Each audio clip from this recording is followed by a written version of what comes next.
The college basketball experience preview and picks for Friday NCAA tournament and Wednesday's NIT action on the Sports Gambling Podcast Network is brought to you by our very own Bracket Madness. We're giving away $5,000 in prizes, and get this, it is completely free to enter. sportsgamblingpodcast.com/bracket.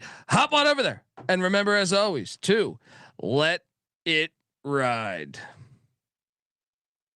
This is Brian Bosworth, aka The Boz, and you're listening to SGPN. Let it ride, brother. Peace out. Boz out.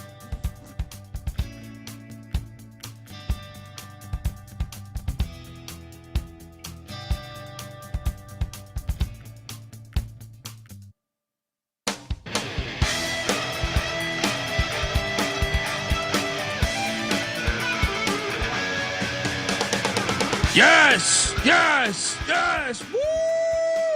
Welcome to the college basketball experience preview and picks episode for Friday, the NCAA tournament slate, Friday action, and the Wednesday action for the NIT. YouTube.com/the college experience. We are here, folks. We had 2 tournament games today and a slew of NIT games. And yeah, it was good stuff. Just having hoops back. If you're watching, please hit that like and subscribe button. And if you're going to Vegas tomorrow, please hit the circa. 6 p.m. overhang bar has been moved to the underhang bar.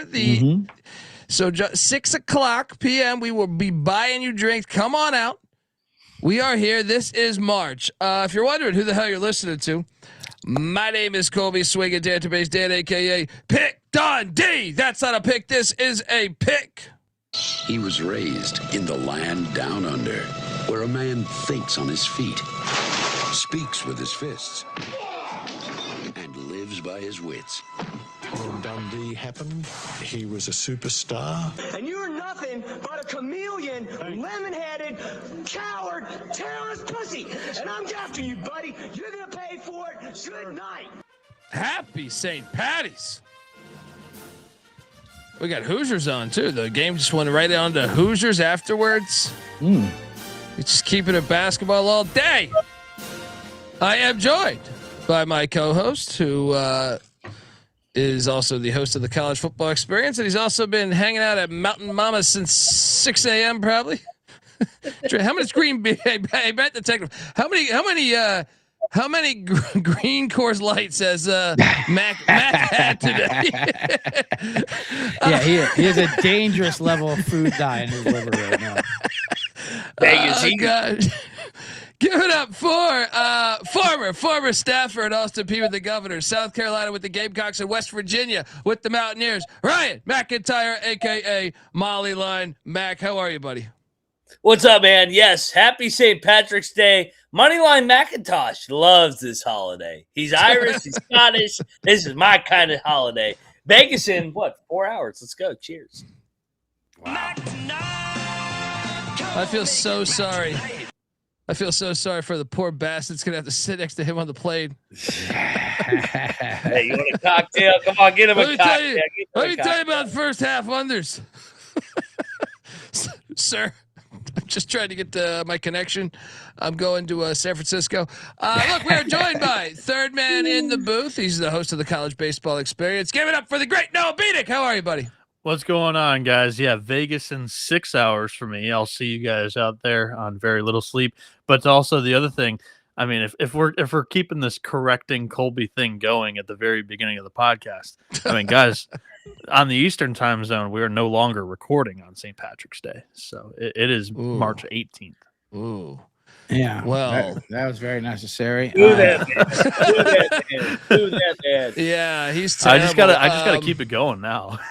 If I was to correct him, which I wouldn't, I would say we're handicapping Thursday's NIT slate, not Wednesdays. Not even Tuesdays, which was St. Patrick's Day. Speaking of which, aren't we handicapping Friday's NCAA tournament slate? A lot of corrections going on here. Yeah. I can't keep track. But they're all. I'll have another. What did I say? I am joined by fourth man in the booth. He is the host of the Bottom Line Bombs podcast, which you need to be checking out. Guess what? I had the great honor of hopping on the show with this guy today on the Bottom Line Bombs podcast. So go check out that. We talked about a lot of stuff. Give it up for some call him the man in the box, some call him the bet detective or scumbagger Vince. CJ Sullivan, how are you, pal? Great, fantastic, and what an honor it was. You popped in live on the Bottom Line Bombs. The comments are already flying. Incredible show. They said we need to do a show together. I mean, we talked everything. We talked your Waymo. We talked your Uber driver who bitched about his wife for 45 minutes, which you loved. You're coming back from your sushi date. Absolutely incredible. I owed it to you to come back tonight. I was supposed to do a Monday thing, but I had an audition to be a sports talk show host, and I was told I didn't fit the part. I was like, okay, well, it's kind of what I do, but all right, fair enough. What a town. What a town. Oh, you got to love it. You're looking live. Did you perhaps tell them to check out the Bottom Line Bombs on your way out the door? I told Listen them up, bitch, you're wrong. So I told them to go fuck themselves on the way out the door. You had me drive out to the valley for this shit. Senior Football says, does the pet detective, first off, the bet detective, it's a play on the pet detective. They want to know if you have any pets, CJ. That comment hurts so much because one, it seems like he's not old enough to realize that Pet Detective was a movie by the great Jim Carrey. And it's the real Jim Carrey too, not Jim Carrey 2.0. Yeah, not whatever that fucking clone thing was we saw recently there. And when he got that Renee Zellweger face fucking lift job, he got a little too close to me, myself, and Irene, and got her doctor's name or something. I don't know what happened there, but yeah, no, I don't have any pets. I'm the bet detective because I sniff out the bad lines. Now, if you were to have if you ever thought about having fish or snake or dog, cat, what do you think? People with the reptile pets are always fucking creeps. You always going back in college. Usually a drug dealer. Hey, you want to see me fucking feed my python a mouse? No, I don't. I just want the bag of weed, buddy. Can I get the fuck out of here? That's how we used to buy drugs back in the days, kids. Now you can just walk in any goddamn fucking mom and pop shop. Well, roll tide roll. I was about to say, I don't know if that's entirely true, because we kind of hit on this last night, but the Alabama Crimson Tide had a little situation with Aiden Holloway. Yep. Where they found weed in his television too. Did you see that? No, that's hilarious. Come on. They found weed in like 20 different parts of his house, including his television. I don't have a problem with it. I think it's more about the fucked up state of Alabama, but perhaps I would assume that he was dealing. So, but it was just a shade under felony, right? They just shaved it. Yeah, I think they might have exactly. I think they made a phone call. They made a phone call and said, "That's not. Yeah. That's not 2 pounds." Which I can respect. He'll be starting. Yeah, I mean, Nate's he's covered. He had a murder or a wanted murder at the time, right? And also a guy that hid the murder weapon, playing for him with Quinterly. And shout out to TD giving us $5 for Moneyline Max rehabilitation. If he needs a sponsor, tell him to hit me up. There we go. Don't you kiss my ass. Hey, he's giving us money. This guy. I am so sick of these people donating. They can say whatever they want. Keep your money. Fuck off. I disagree. Next time, just tell us to. Why don't you go back to Mountain Or Mamas? you have Santiago who just doesn't say anything when he donates money. Thank you very much. Appreciate you, Santiago. Yes. Yeah. Gentlemen, before we jump into this show, because we have some, but I just want to react to tonight's action because the Howard Bison, which I believe we were all on. CJ, you were on Howard too. Right? I was on Howard as soon as I saw fucking that team bitching about their travel schedules and their Twitter account was being pussies. You're talking about kids, UMBC. Go fuck yourselves, UMBC. Yeah, what is that shit? Go back to minor league lacrosse. You're collecting this. This is the only time you're on national television. I know. You're collecting the check and you're mad because someone's tweeting at your fucking account. Yeah, absolutely insane. Yeah, no, I was on Howard. They almost fucking choked it away, but They still pulled it Yeah. out. Are you Nice. raising your voice at me? That's a tough travel spot for that- Nick Cronin with today's stuff. And then the second outcome. Look, the Pussy Pack are gonna pussy pack. Fuck that. Texas, the Longhorns hook them. They hooked the pack. Good Lord. And I'm gonna go ahead and say this: terrible first year for Will Wade. Terrible first year for Will Wade. It did not end ideal. He went like 2-8 in the final 10 games there. And the offense, he's got to hire an offensive coach. I thought the he was an offense offensive genius. We heard today, Colby. In the studio. Yeah, I Remember heard that. I was like, what the fuck? I was like, isn't he known for his defense? Someone on Like, Visa called it offensive he's a genius. defense Like, dude, What? someone on TV. We're watching TV today. Yeah, what His is it? offenses have historically been better than the defenses, but lately it's been defense. He's certainly not an offensive genius. Yeah, well, I can tell you this just from watching. I mean, they're not known for their ball movement.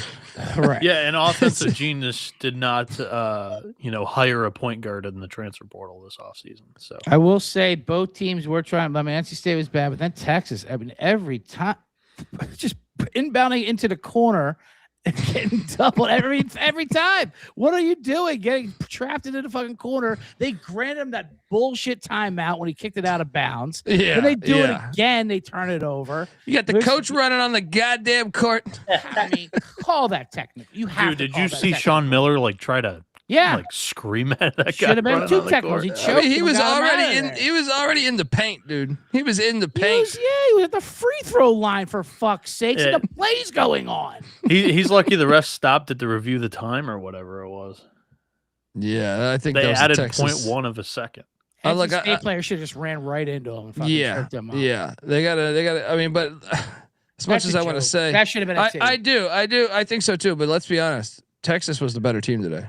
Oh, 100%. Yeah. 100%. I'm not saying NC State was the right play. I mean, I was on them, but Texas was the right play. Can-Am has been 100%. trying this joke, or Cam-A has been trying this joke for like 2 weeks. CJ, you heard of Room 40? Yeah. All right, cool. I mean, this guy is just commenting it every other day on our shows. Thanks for tuning back in every night, though. You are looking live. Oh man. Let's jump into this, folks. But before we jump into it, I gotta get this out there right now. It is bracket madness time. Madness, all right? It's back. Bracket madness is an SGPN team up to give away $5,000 in prizes. Why would we do that? What's the catch here? There is no catch. It's free to enter. sportsgamblingpodcast.com/bracket. That's sportsgamblingpodcast.com/bracket to enter. So do it today. Plus, we also have our $25,000 Survivor contest. sportsgamblingpodcast.com/survivor. That's sportsgamblingpodcast.com/survivor. If you're new to Splash, use the promo code SGPN50 and get up to $50 in bonus pick'em entries. All right, we are back. And ready to attack. We have games. We have live games, and we have this one right here. Shout out to Dynasty Things giving us $5. Not going to make Vegas this year. We'll be in Cherokee. Hit up Weehawk. Weehawk's the fucking man. He's always there. I think he's planning to go. Appreciate that donation. Howard looked good today, even though they struggled closing out the game. They are now headed, and you win a trip to Buffalo to take on Michigan, who might be the best team in the country. But look, you got that check, and I will shout out. There's a few coaches that tweeted out today how important it was to win to have the play-in games, because if they win, the university gets a big chunk of money. Yeah, and that's exactly what Howard did. Their first ever tournament win. Shout out to the Bison. Michigan's laying 30.5, boys. 30.5. But Howard's got some guys.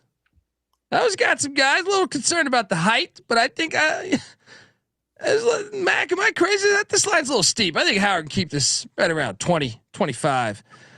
Give me the points and the Bison out there when they take on the Michigan Wolverines, and they're getting 30.5. Mac, what are you doing here? Yeah, I think it's too many. Michigan's coming off at 3 games in 3 days, somewhat of a quick turn. Laying 30.5, that's too many. Howard's already got a game under their belt. Looking at their bye games, they played Missouri, lost by 20. I mean, I know they got annihilated at Cameron Indoor, but that's a different animal. Yeah. I think it's too many. Like, am I going to be like, oh, you got to bet Howard and that's the best play of the day? No, but I think it's too many. So I'll take the points. And Mac, you forgot about your favorite angle too. Like Sparty is going to have the crowd. Like they're coming in Sparty, shortly after for the. He's- I think they have the afternoon night window, or actually no, they have the morning window. So they'll be there early. I think. I don't know off the top of my head, but either way, they'll be liquored up. Yeah, Sparty is going to have a lot more crowd than Michigan will at this site, and I think that there's going to be some that stick around and root for the 16 seed to pull a miracle off. I think it's a bit high. The cocktail napkins got this thing at 27, so I mean I like Howard as a squad. I think they've got 3 really good players that are not MEAC guys. They're much better than that league, and that was the reason why we took them in the first 4. I think they might be able to hang, but Michigan's size down low should be able to bother them enough to just win the thing by 25. Bet Detective, what are you doing here with 30.5? You're on mute. I think you're on mute. Clyde Sullivan is what he said. Yeah, I'll lay with 30.5. I don't see how Michigan stops scoring. To be honest with you, I mean it's gonna be close. Like I said, I mean obviously when it'll come down to the end. I mean, but they'll be up over 40 at one point. I mean, but it'll like teeter around there. So Look at that. Yeah, I'll lay it. Shout out to Cody Frazier. I know he's a Michigan fan, and he says he can't lay 30.5. So both Michigan fans, Bet Detective. You sure can. Pretty and easy. shout out to Cody. We're gonna see Cody in Vegas there tomorrow night. Shout out to you, Cody. Looking forward to it, man. But like Max said, I'm not rushing to the window to bet it, but I'll lay it. Yeah. And then next up we have the likes of I mean, I actually like it a little bit more than some of the other ridiculous lines. Yeah, if that makes sense. Sure. I feel I like like Howard the team a little bit more than some of the other teams. Exactly. Yeah, and I like Howard, and I do like how they got a game under their belt too. That usually helps. Do we have any? all day alien. He's saying close to the spread is what he means. He said a close 40-point game. Close 40-point game. He's making fun of you, Bet Detective. He said I think it'll be close. But he's saying it as a close game. He means on the spread. On the spread. I don't. No, it'll be tied up with 8 minutes to go, and Michigan wins by 40. That's what I mean. That's possible. That is possible. That's happened a couple times this year. Yeah. They're not playing Arizona. They're not going to win by 40. Yeah. Also, you're watching a show on the Sports Gambling Podcast Network. I'm talking about the line. Shout out to our friend in Mexico there. He needs a Looking Live shirt in Mexico. We got to get that. We got to get that for you, man. We got to get that going, man. We'll arrange that. We got to get that shirt in the store first. It's not there yet. We're going to get that. Next up, though, we have starts off Friday morning with the banger. Santa Clara and Herb Sendek taking on the Kentucky Wildcats in St. Louis, Missouri, which I do expect a big Blue Nation representation there. Over under at 160.5, by the way. Well, I've been talking about this, I think, for a little bit now. I can't remember how many shows I've talked about this, but I think Santa Clara has the better coach here. I mean, I think Pope could be good down the road, but I think Herb Sendek's a more proven coach. I think the roster is more intact to his visions of what he wants to coach. And I think they're better than Kentucky this year, just flat out better. I'm on the Broncos. I think they're going to win this on the money line. Mac, what are you doing here in St. Louis? Has anybody taken Kentucky? I would say big. I know that's a good probably. point. I don't hear too many people on Kentucky. I haven't heard anybody take Kentucky. I'll take Kentucky. Like hey, this is typical WCC hype machine. Like Herb Sendek, no thank you. Give me Mark Pope and company. They invested $25 million with their roster. They got good guards. I know they've been inconsistent at like defensively, but I think that they actually finished their season somewhat playing well. They They won 2 games in the SEC tournament. Their only 2 games they lost was against Florida by single digits. I actually like the way Kentucky finished. I'll lay it with Kentucky. Let's not forget this is a WCC conference that owns a 35-point win over Kentucky this year. That's Gonzaga. And Santa Clara just beat Gonzaga this week. Wait, no, they didn't. No, they didn't. Or They beat Sunday. St. What Mary's. game were you watching? They couldn't touch Gonzaga. Gonzaga swept them. Gonzaga fucked them up. I had the future on Santa Clara. But never I get your touched point. Gonzaga. I will say this. All 3 games were close in the second half at some point. Gonzaga did go on a run late. But I'm on the Broncos there. Bet Detective, what are you doing here? Yeah, I'm on Santa Clara. I'm just going away. I'll take the money line. What was it, 3.5 they're getting? 3? Yeah, 3.5 right now. See the money line at plus 130. Shop around. Bieniek, what are you doing here? This was one of the toughest handicaps for me on the Friday slate. I think the start time really is not favorable for Santa Clara. This is a 9:15 local tip for those guys. And also it's played in St. Louis. This is going to be a big Blue Nation crowd. I definitely liked it a lot more instant reaction wise before I knew tip time compared to what I do now. I'm still going to land on the Broncos and the dog, but I think it's pretty close. Nothing from me on this one. My favorite look actually is the prop, or should I say the player projection over at Underdog Fantasy. Kentucky forward Muhammad Diabate go higher than 14.5 points, rebounds, and assists. The Wildcats have a slight edge a little bit on the glass and inside against Santa Clara's interior defense. And Diabate's cleared this number in 6 of his last 7. So give me Santa Clara on the spread and Diabate higher than PRA. All righty. Next up, tip it off about 25 minutes after this one tips is a banger. The Akron Zips take it on the Texas Tech Red Raiders. Obviously, Texas Tech, no JT Toppin. They are getting the other 2 guys that have been injured in Lawan Watts and Christian Anderson. They're going to play, I believe. I don't know how healthy they are, but they're going to play after getting injured on that fucked up court, Yormark. The Zips, they're playing great ball. They've won 10 in a row. The line is at 8.5. I love Akron in the points here. I think the money line is live at plus 290 or 300. I think there's 300 out there too right now. So I'm on the Zips. I feel good about this. And if you're wondering why there's no lock music, it's because my iPad's fucking fucked up. But lock up the Zips for me. I think this is a game. Texas Tech struggled with Wilmington last year.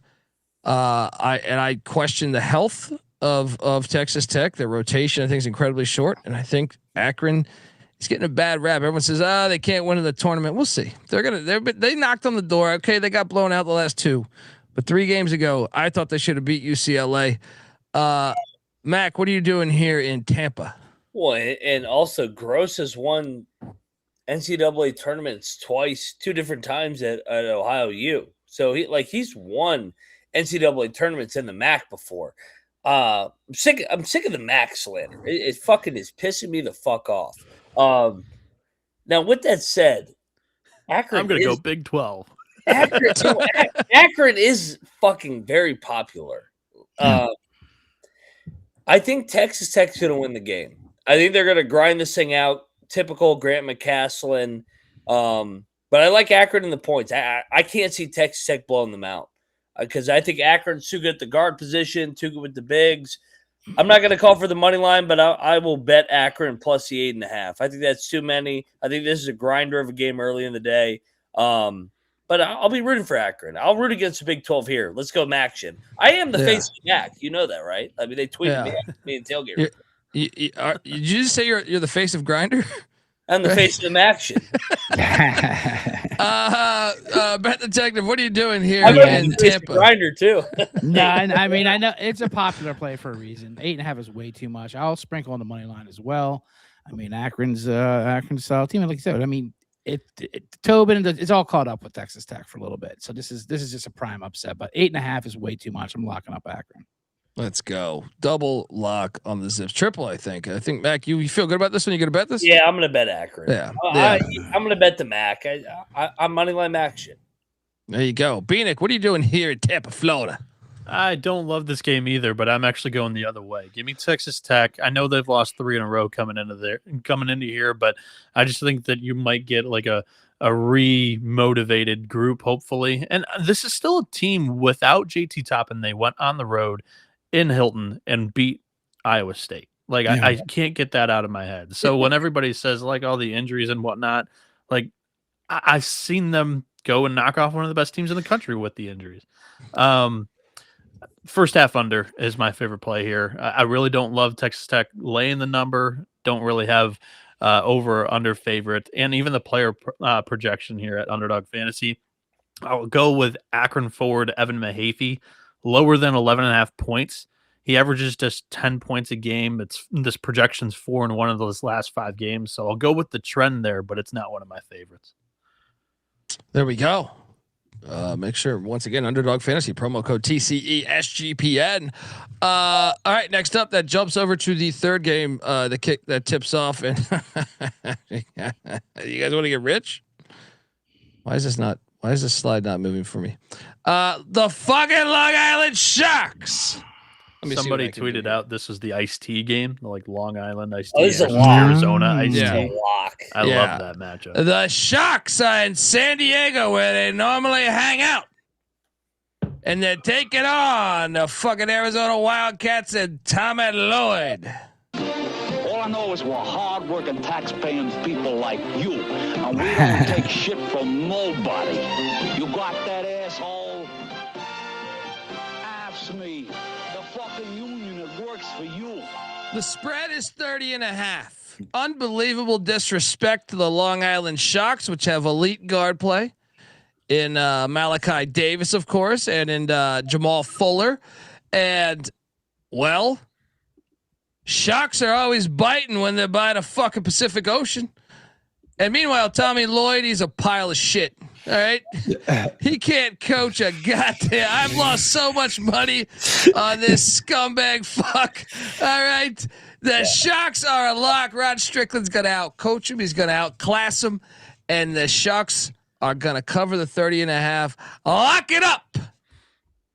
Mac, what are you doing here in San Diego? Battle. Oh, you're such an idiot, dude. How much money do you lose on Long Island per year? Bear down. Arizona's gonna win this game by fucking 40. Hey, like, this is Arizona. This is Big 12 Arizona. You're thinking about Pac-12 Arizona. Well, you're playing in San Diego, buddy. That's Pac-12 country. That's regionality right there. We took over the Pac-12. No, the Pac-12's back. I don't know if you heard this news. They're back. Next year, not this year, not this year. Arizona is going to win the fucking whole thing, and it's going to start right here. Let's go. Big 12 Arizona. Lock it up. Oh, what a fucking fair. There now. Let's go. Come on, Matola. You got to love the Long Island play now, guys, because his record, by the way, I meant to bring this up. I looked at the records on Tally Site. Guess who's number one out of everybody? Not just SGPN. I'm talking CBS Sports. I'm talking USA Today. I'm talking all the other shit. Yahoo Sports is on there. I'm the number one better ATS with the Long Island Sharks. Guess who's dead last, guys? Like 300th place. Money line fucking Mac. I looked this up. I shit you not. I shit you not. Yeah. I 100% believe you. Sounds like regressions do. I will outline Arizona minus 59.5. Yes. It's not enough. They're going to win by 60. Arizona wins 111-40. Yes. I'm dead serious. I will show my proof. It's maybe tomorrow. But I took a screenshot already of it. I didn't have it prepared for the show. It's a rigged team over there. Better find out. Detective, what the real team. Do you want to side with the guy who's dead last out of 330 people at handicapping Long Island basketball games? It's quite a trend. It's quite a trend I'm going against there. 1 versus 300. How they do against Illinois and Notre Dame when they played out of the rigged game. But I've said this from the jump. Long Island's been dead to me since they dropped the Blackbirds as their nickname. As soon as they went fucking woke and went to the Sharks, they can go fuck themselves. Blackbirds, yes, I'd take them on the money line. With Sharks, I'm laying the 30.5. Bieniek, what are you doing here in San Diego? Yeah, it's a revolt against the fucking Sharks as it's 3v1 here. I'm gonna lay it with the Wildcats. and bet it. I mean, this is the same Arizona team that's clobbered Northern Arizona by 35. Denver by 30. Norfolk State by 37. Those teams Abilene aren't in the Christian tournament. by 34. Bethune-Cookman by 36. Like, we go on and on, like, through their non-conference, they're slaughtering teams left and right. Maybe West Virginia by like 40. I'm Long Island's better than West Virginia. I mean, come outta on. here. This fucking bum-ass Long Island team. We're in the real tournament. You're in some fucking Crown nonsense. You wish you could be in the Crown. You're going to be watching us in the Crown here. There's going to be Final Four. Mac the Mountaineers will be playing still. Mac wants to go on a 4-0 run in the Crown and then begin the year 20-0 like Nebraska did. Hey, those pussy-ass bitches from Pitt wish they could qualify for the fucking Crown. This is a battle. Eric Stevens, he invited us. How about them keeping Capel? What the fuck are they even doing out there? Crazy. Like, what the fuck are they even doing? They're How so do these broke they Duke can't buy coaches- out the contract. These That's Duke what's coaches, going on there. Right. these Duke coaches keep getting the benefit of the doubt. Ridiculous. Bobby Hurley gets like a 12-year fucking deal in Tempe. What? I know. All these Oh Duke my coaches got God. 9 lives. Yeah, you guys are gonna lose. Long Island plus 30.5. Next up. Hey, real quick, you want the underdog pick on that game? Yeah, sure. Arizona's 6-man Anthony Delorso. We're going to go lower than 16.5 points, rebounds, and assists.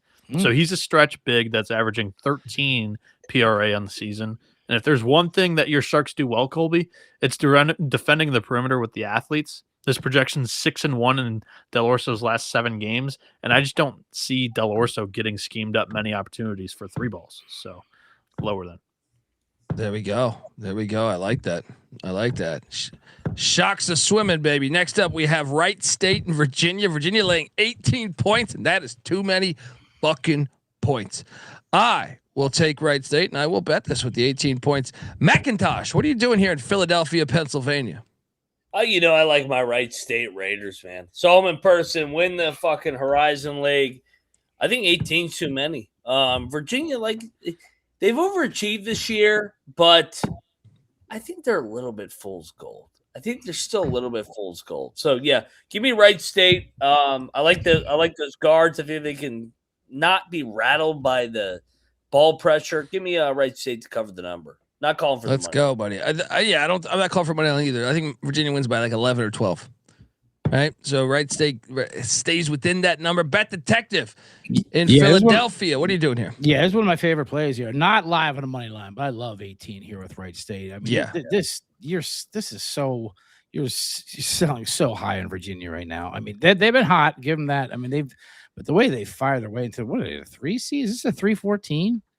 Yeah, and Michael Cooper and Birch. Yeah, that's crazy. They got guys for Wright State that can stay within this number. Yeah, absolutely. I mean, this is insane. 18. Give me. I love Wright State. Wright State's won 8 of the last 10 games too. Come on now, let's go. Bieniek, what are you doing here? I'm going to disagree with you guys here. Virginia did really well in the non-con, just dressing up games against inferior competition. They're one of those ACC teams. So I'm actually going to lay it. I didn't feel great about it, but that is my bet for this one. I think the over is in play too. With if Wright State's able to knock down some shots against Virginia's defense, hey, it's got a chance. For the underdog pick, give me TJ Birch, the guy that you were just talking about, Colby, higher than 16.5 points, rebounds, and assists. Birch did not begin the year as a starter for the Raiders, but he emerged as one of Wright State's best playmakers down the stretch. He's started 22 games this season. In those 22 starts, this projection is 17-5, and it's hitting 4 straight games. There we go. Shout out to that, and shout out to the Wright State Vikings 10 spot. Next up, Colby, is this one worth noting that everyone is kind of on the Wright State spread, but every single person I've heard has said, I'm not willing to go to the money line. Well, guess what? I'm willing to go to the money line. Yeah. Right? They win this game outright. Just because no one's picking it, and the upsets have been few and far. Yeah, I love it. So I'll go ahead and ride with the Wright State. Virginia, I like it. Well, I don't get. That'd be beautiful. That'd be beautiful, and that's when you can see that would happen too. Like, that's one of the those out of nowhere ones. This is an under the radar one. Like Virginia still need a double overtime to beat fucking Notre Dame. Right. All right. You Please. oh yeah. Like When Sargent and company, you never know. Yeah. There you go. There you go. Look, folks, before we get to the next game, I want to let you know that the college basketball experience is brought to you by SeatGeek. Look, we've seen Mollyline McIntyre at all these fucking games. He's been at like 50 games in the past 2 weeks. He's traveling around. He's running out of gas at weird hours in the middle of the fucking night. All right, he's the face of Grinder. All right, Face of action, and all the cheerleaders love it. They want some gas. Yeah, look, and he's one of the things I told him when he was telling me he's going to be going to all these games. I was like, "What?" He was like, "Yeah, I'm going to get over there. I'm going to try this place and this place and this place." I said, "Whoa! You gotta use SeatGeek, all right?" Which is why I want to give them a shout out. With over 35 million downloads, SeatGeek's the #1 rated ticketing app. There are more than 70,000 events listed on SeatGeek, including concerts, sports, festivals, and more. If you're going to be in Virginia Beach and want to check out the Bet Detective in April 11th or so, that weekend, I'm sure SeatGeek can hook you up there. The NCAA tournament is obviously here, so SeatGeek, this shit is all around the country. We've already talked about San Diego, St. Louis, Portland, Tampa, Philadelphia. It's all of Buffalo. It's all available for you. Get out to some games. SeatGeek. Plus, the MLB is about to be back. College baseball is thriving. NBA and NHL playoffs are right around the corner. The UFL action, World Cup tickets, all this stuff available on SeatGeek. I love using SeatGeek. And look, SeatGeek has your back. Each ticket is rated on a 1 to 10 scale. So you know when you're getting good seats, look for the green dots. Green means good, red means bad. Plus, every ticket is backed by their buyer guarantee. And of course, I have a code for you guys. Use the promo code SGPN10 for 10% off your next set of tickets at SeatGeek. That's 10% off any tickets with the promo code SGPN10. Just make sure you click the link in the description to download the app and have the code automatically added to your account so you can use it later. Thank you, SeatGeek. We're also brought to you by Kalshi. Kalshi is a real money prediction market, legal in all 50 states, and Kalshi has a ton of trading options for your favorite sports. Look, Kalshi is available, and look, they're fantastic because they're giving away $1 billion for the perfect bracket. What was that number again? $1 billion for evil, baby. $1 billion. Yeah. For the perfect bracket. No purchase necessary to enter or win. Official rules apply, but look, see callsheet.com/$1 billion bracket for more information. You're gonna want to read all that. And look, here's something I'm interested on Kalshi. I'm gonna jump over there because I got that. I'm looking for the. I gotta hit $1 billion. I'm looking for that Hofstra 14.5 number pre the marijuana situation. That'll be in your account the next day, I'm sure. $1 billion transferred right over. New Kalshi customers get $20 when you use the promo code SGPN. That's Kalshi, Kalshi. Kalshi, promo code SGPN.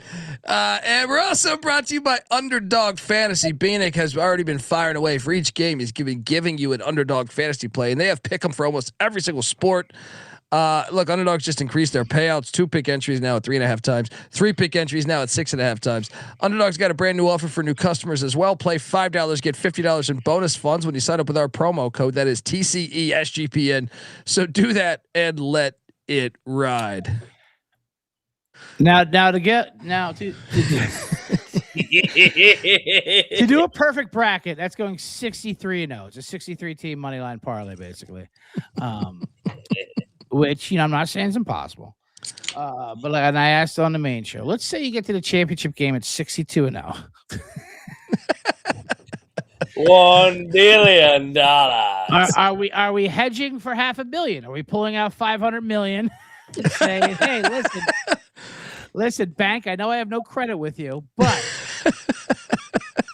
that $500 million future market guarantees me $1 billion if Duke wins his game. So give me CJ, you would definitely find people that would give you credit for that. And I would say, you'd have to do it, right? It's not hedging when you're going to get half a billion. You ain't getting a fucking $1 billion from Kalshi if you win. They're not even. It's the best. I know one thing. If I'm going against Duke, I ain't hedging. Fuck Yeah, Duke. fuck the hedge. Let it ride. Shove it. Hedging's for gardeners. Arizona's gonna fuck Duke up. Hey, J-Man saying just stay in the garage next March. What is that referring to? What fuck's that referring to? Fuck's going on over here? I'm in Los Angeles right now. He's live in Eagle Rock. Yeah, I like coming here, fucking hanging out. Had delicious sushi, which you can't find in the state of fucking North Carolina. Jesus Christ. He was late to my show today because he had a sushi day today downtown, Koreatown. Already gets out of Carolina and he's all fucking LA'd up. Fucking get little Tokyo. All right, not talking Koreatown. about the camera, Koreatown's the Colby. other side. All right, the other Koreatown's the other side.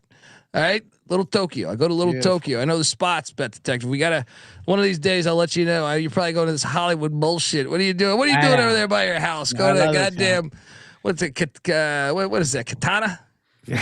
Fucking Katana on fucking Hollywood and Vine. That one up on the hill.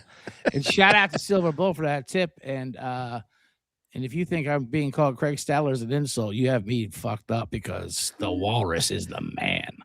And I trim my mustache down for it though. Hey, there we go. Hey, Exactly. CJ, do you ever take advantage of the standing water rule like Craig Stadler used to? Because it used to be if you could see water seep out from under your feet, and he would just get lift, clean, and replace in every single spot on the whole fucking court. He's the greatest. Does he have a kid too? Looks just like him.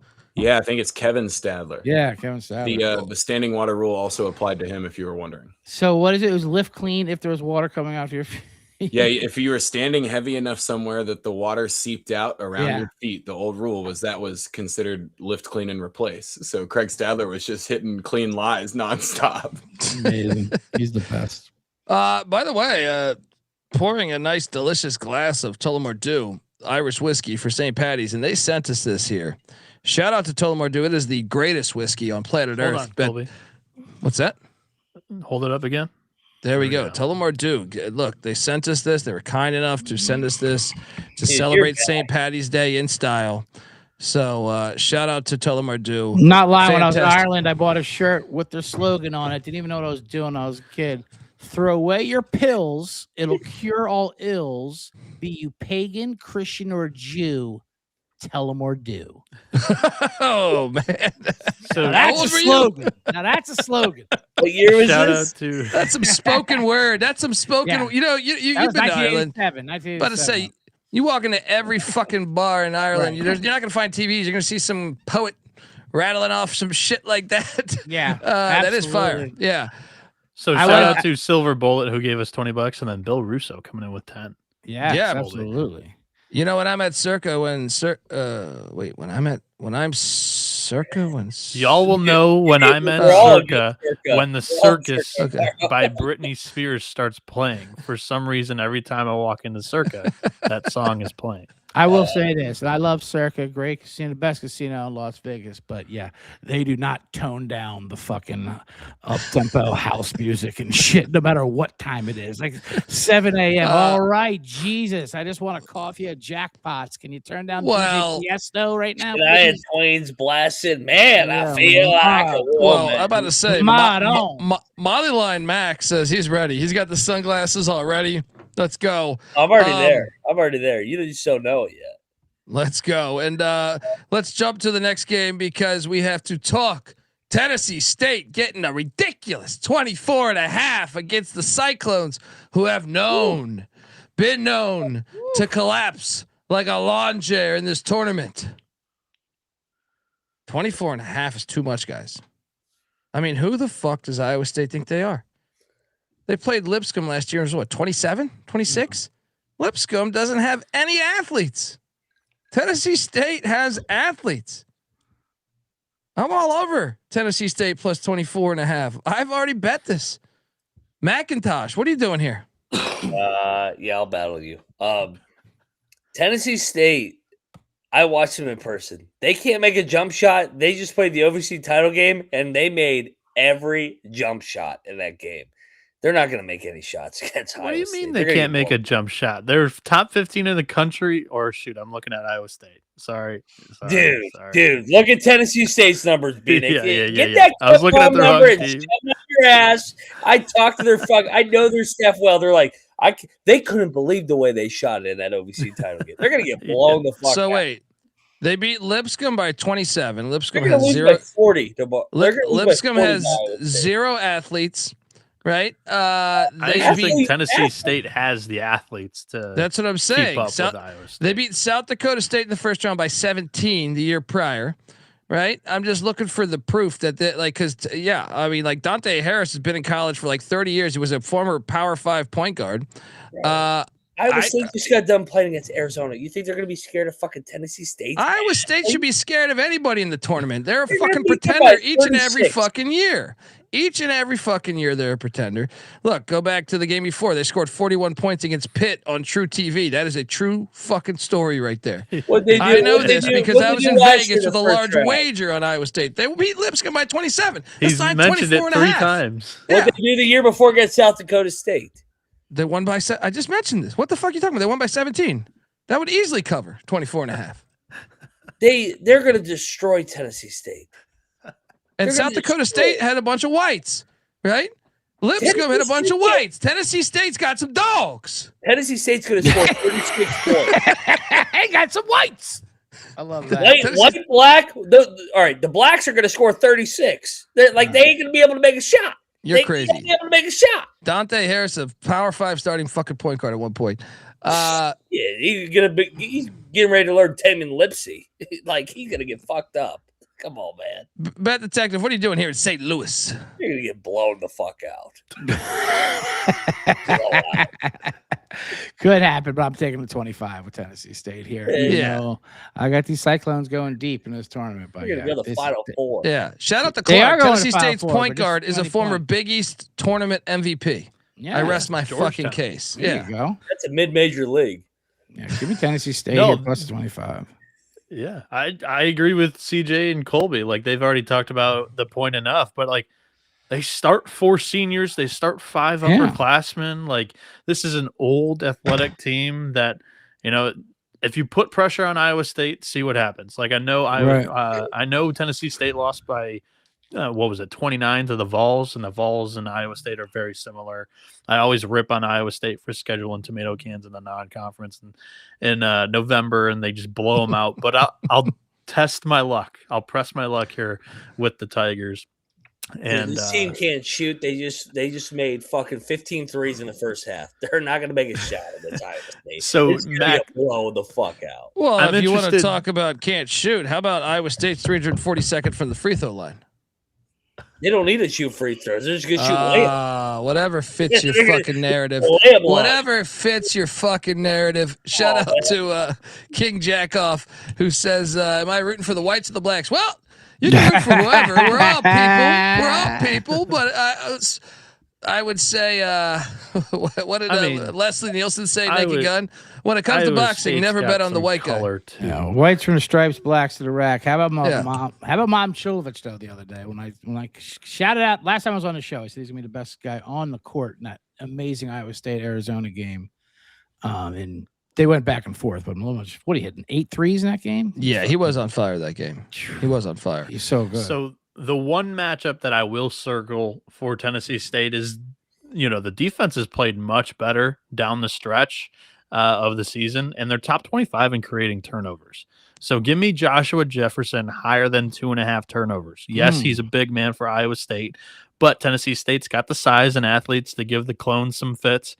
Jefferson's had 3 or more turnovers in 5 of his last 6 games. There we go. Yeah, let's go. This line's just it's just a tad too high. It should be around 19-20. Yeah, and speaking of line movement, Alabama Hofstra was at 14.5 before that news of the marijuana paraphernalia. But Tampa, Florida will be a Bama. I don't know, actually. You probably have a lot of Long Islanders in Florida. I think Bama will have the crowd, but there are some. If you've been to the great state of Florida, there are more New Yorkers than you realize. I think Alabama's laying 11.5. The over under 159.5. Look, I'm a little terrified of this game. I haven't bet this game yet. I feel like every fucking person I'm talking to is on Hofstra. I think Nate Oates could end up playing. The guy, what's his name? We were just talking about him. Hollowell. I think they need him. Yeah. No, I don't think they're going to end up traveling with him, actually. Well, he'll drive there. I'm going to take Hofstra in the points, but I don't love it. Man. Yeah. Mac, this was a lot. This was a lot better when this was 14. I'll say. Yeah. This time of year, I just listen to people talk and be like, "Oh, Aiden Holloway, like they're gonna miss him. He's an impactful guard." You haven't even watched Alabama play. Like you haven't even watched college basketball the last fucking 4 or 5 months. I'll lay with Alabama, lock it up.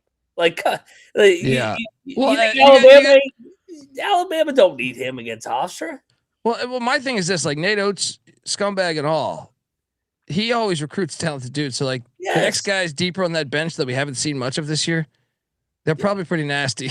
You know what I mean? Like they're probably just waiting for their opportunity, and they're probably pretty nasty. Bet Detective, what are you doing here in Tampa, Florida? That's the only problem. I hate going against Speedy Claxton. Like I said, I like it much better when it was 15 or 14. Bama leads the country in scoring. That's the thing. Like they don't play close games. You know, I mean, like you're either going to beat them or Bama's going to run you out the gym. Hofstra money line or Alabama lay. It's basically what it is. I'm either going to lay it or take Hofstra money line. Yeah, Bama's going to win by 20. I've seen this shit before. Everybody goes, "Oh man, the dog's live." Yeah, I think the pendulum swayed too far on one side. Now you're getting pretty good value on Bama here. Yeah, I mean, like I said, this is a no bet right now for me. If anything, like you let this dip a little bit more, I think I would go in on the Crimson Tide. But right now at 11.5, I'll pick Hofstra for the record. I don't feel great about this fucking play. I don't think I've heard one person on Bama, and I'm like, man, at 3 points, 3 points, roll Tide, roll. And they're gonna have that crowd. They're gonna have that crowd. Right? By 22. We've seen this before. Bieniek, what are you doing here, Bieniek? Yeah, I'll be the guy on the show to give out. You guys are talking about the values going with the 14.5. Not if you're taking the fucking money line. This morning I wrote the March Madness upsets to bet in the first round of the NCAA tournament article over at sportsgamblingpodcast.com. I love Hofstra. Like I was curious about how their size would be able to possibly exploit Alabama's interior defense. I don't know if it can, but I do know that, I mean, Hofstra has the third best 2-point percentage defense in the nation. No buckets around the rim are free. So Alabama's going to have to get all of their points from 3-pointers. Now, I know they are very able to, but I think that Hofstra's backcourt can match them. And without their best 3-point shooter for Alabama, I think Hofstra's very live. So I'm taking the spread, sprinkling a little bit on the money line. And then the underdog fantasy player projection is Preston Edmeade. He's a do-it-all guard for Hofstra, albeit he's a freshman. If the Pride are going to stay in this thing, I think he's got to go over the 25.5 PRA, and he's done that in 7 of last 11 games for Hofstra. Yeah, there we go. So Bieniek saying Hofstra money line. Yeah, no problem with a Hofstra play. Bet a second. You said are you on Bama at 11.5? I'm at Bama at 11.5. I actually did grab Hofstra at 14, but like I think it's just way too much. I'm getting out of that position. And the more I think about it, I think Bama wins this by 20. That's what I'm thinking. The more I think, I don't know. Like I said, for the record, I'm staying the fuck away right now. But I can see the logic in you and Max. So you're saying your only bet is the first half under, Colby? Yes. As of right now, like I said, if this shit dips, because I feel like. Dude, I've done it like a few different radio spots today. Every fucking person I talk to is on fucking Hofstra. So I do expect that number to come down a little bit potentially. If so, I do look to jump on the Tide. Next up, we have Utah State, Villanova, and San Diego. I hit on this just recently on the SGP show. Utah State is laying 1.5, and this is the third time they've been playing in this arena over the past 2 years. Really? That's a good nugget. Because it's at the Vieja Center. Yeah, duh. And I think Calhoun feels disrespected. There's also a gigantic Mormon population in San Diego, which I think will be a good advantage for Utah State. I'm all over the Aggies laying 1.5. I also love to fade Kevin Willard in March. So yeah, lay it, lock it. I've already bet this. McIntosh, what are you doing here in San Diego? Yeah, and everybody wants to talk about fade the Mountain West in March. Fade the Big East in March. The Big East sucks. I like Utah State. I think Utah State's a significantly better team. Disrespected. They should be a 5 or 6 seed if they had that SEC or Big Ten logo. I think they make shots in this building because they've already played there. Love Utah State. Lock it up. Villanova's a fraud. Let's go. Double lock on the Aggies. Bet Detective, what are you doing here in San Diego? Yeah, triple up. I mean, Utah State this is one of my favorite plays. I love Falslove. He's like fucking Stockton and Petrovic combined, for God's sakes. This team will just out execute you. This isn't a slap in the face, this seeding. This is ridiculous. Yeah. That they're a fucking 9 seed winning this championship. I mean, yeah, it really is. It's insane. And I actually feel like this is like the most athletic Utah State team. Utah State always has a good program, but I feel like Calhoun's gone and got like getting some of the guys they got, whether it was Collins, whether it was Colby King from Tulane, like they have gotten guys that I think have raised the athleticism of their program. Yeah. Yeah. Bieniek, what are you doing here? Yeah, how about this for a positive Ken Palm stat that I think you guys will actually no, never mind. I'm not going to say it because it was wrong as I was handicapping it, trying to build off of Mac's point there. But I do think that Mountain West was stronger than the Big East by my estimation as well. So I agree with that. This was a harder game for me to pick. I'm going to end up landing on the over. I think that both teams may not be able to stop each other defensively. So I don't feel great about the side. I'm going to go Utah State, though, in this game in my bracket and the over. And then I'll take you to Utah State freshman forward Adlin Elliman or Elamine and give me the lower than 3.5 rebounds. So he's only grabbing 3 boards a game on the season. He's only passed 3.5 twice in the last 10 games. And then Villanova, I don't know if you've heard of him, but Duke Brennan's like one of the best rebounders in the country. So I don't know how many free ones Elamine's going to get. Yeah. Yeah. And by the way, Troy, it's people, Kevo's saying Mormons in San Diego. There's I used to host a weekly comedy show opening up for this famous band known as the Disco Pimps on 6th Street there. Not to be confused with the Disco Biscuits. Yeah, not to be confused at all. Right. But there's a gigantic, 5% of the city of San Diego is Mormons. Actually, there's a gigantic church that looks like some shit out of like Lord of the Rings or Conan the Barbarian. Everywhere. Yeah, that you pass by on the 5 freeway. So yeah. How about this for a stat too? Villanova's season's going to begin and end via a team that is Mormon from Utah. BYU opening night, they lost. Utah State, final game of the year, they'll lose. Watch out for the Mormons, Philly. Suburbs. Rasheed Wallace didn't even know Villanova was in Philadelphia. When they asked him, why don't you, did you ever think Nova's like, why is that in Philly? Yeah, it's 20 minutes away, you asshole. That's great. He said it was down between Temple and Carolina. He's like, I went to Carolina. What about Nova? Are you indicating that it is in the white collar part of town in Philly? In Villanova, yeah, absolutely. Well, I mean, you look at the sweater vest you'll see in the crowd. Next up, we have the likes of this. We don't have a line on, just showing that the Redskins of Miami, Ohio, or SMU will be playing Tennessee. We will have this one available for you tomorrow. Yeah, shout out to that game there.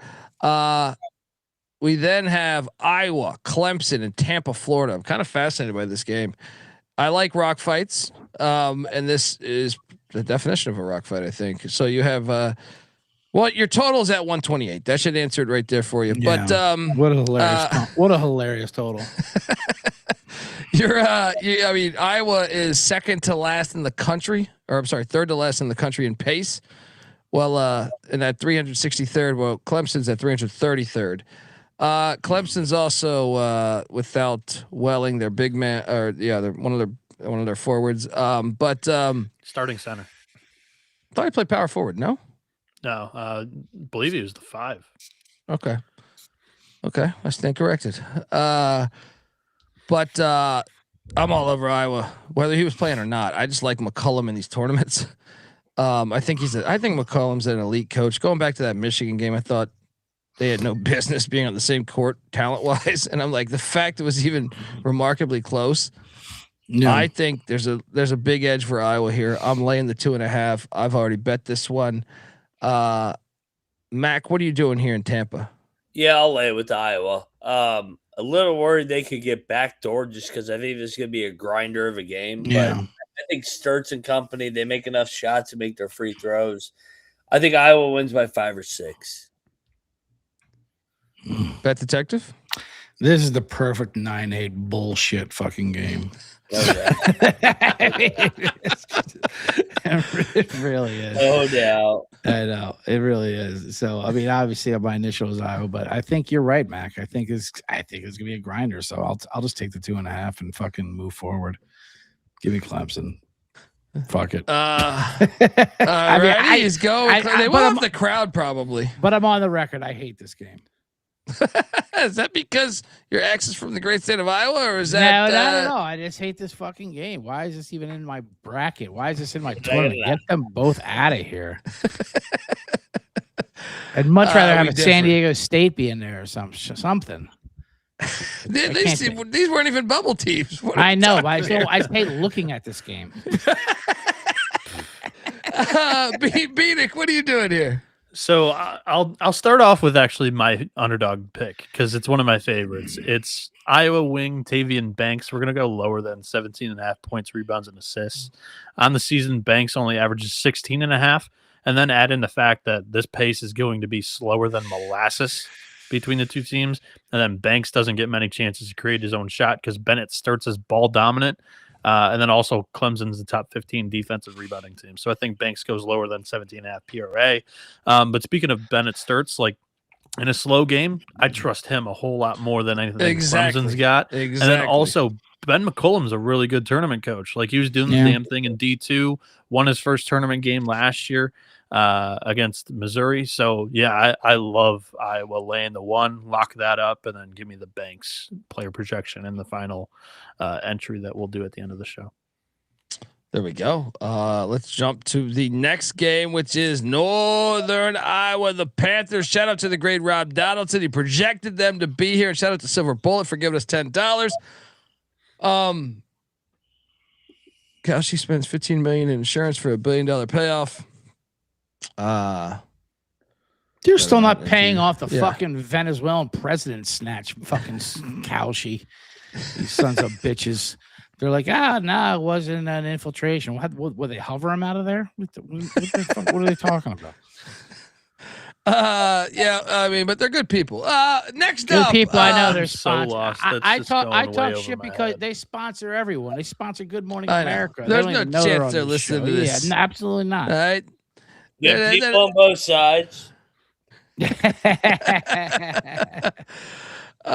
Northern Iowa is laying 10.5 against. I'm sorry, Northern Iowa is catching 10.5 against St. John's.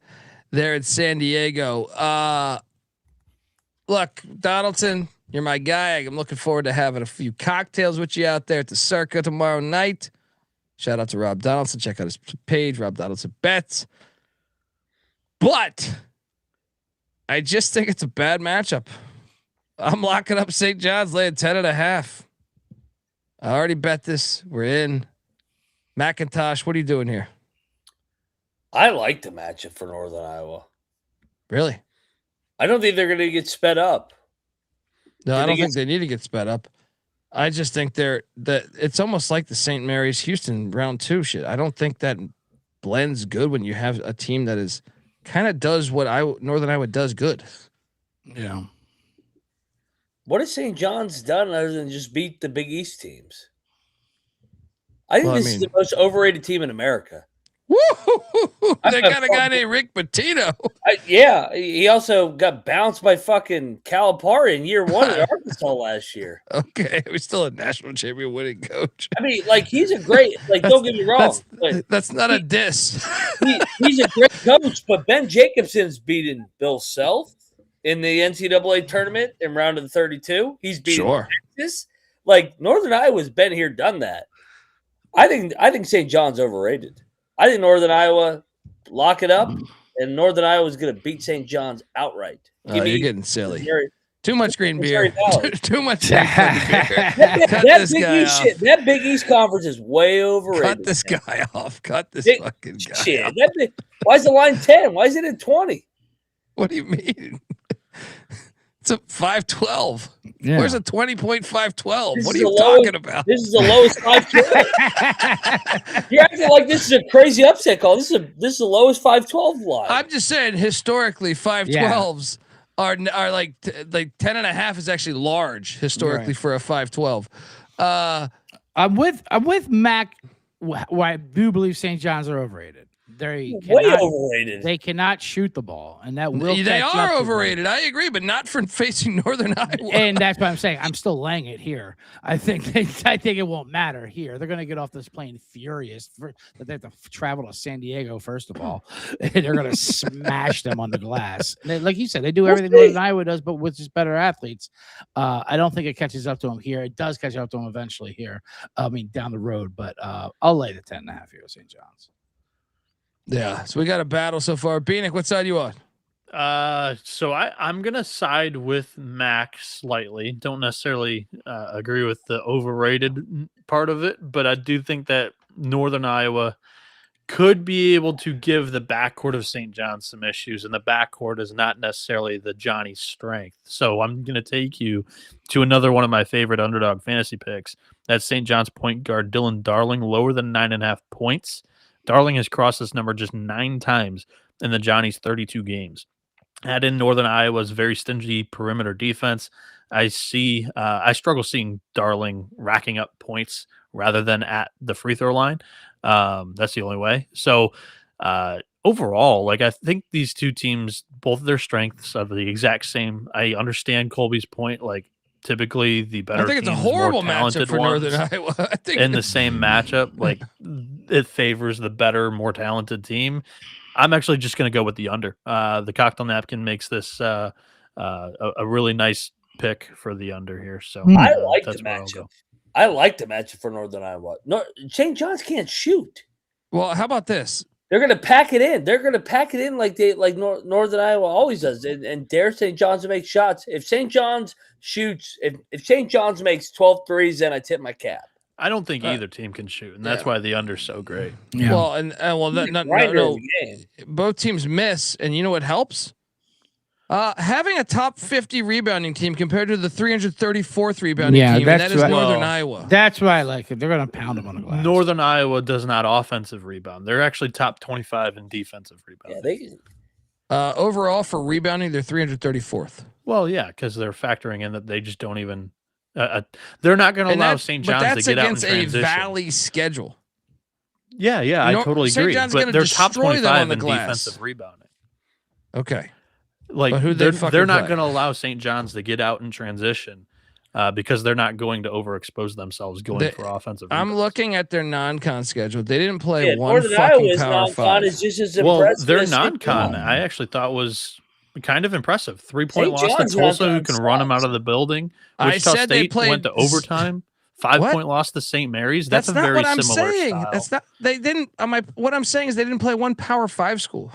Yeah, I know, but I'm still impressed by their non-con. They played 4 tournament teams. I was not saying that. I did not. Well, look at the St. Mary's game. They only lost by 5 there. I never said they didn't schedule. I said they did not play a Power 5 school. You're moving the fucking argument, dude. All right?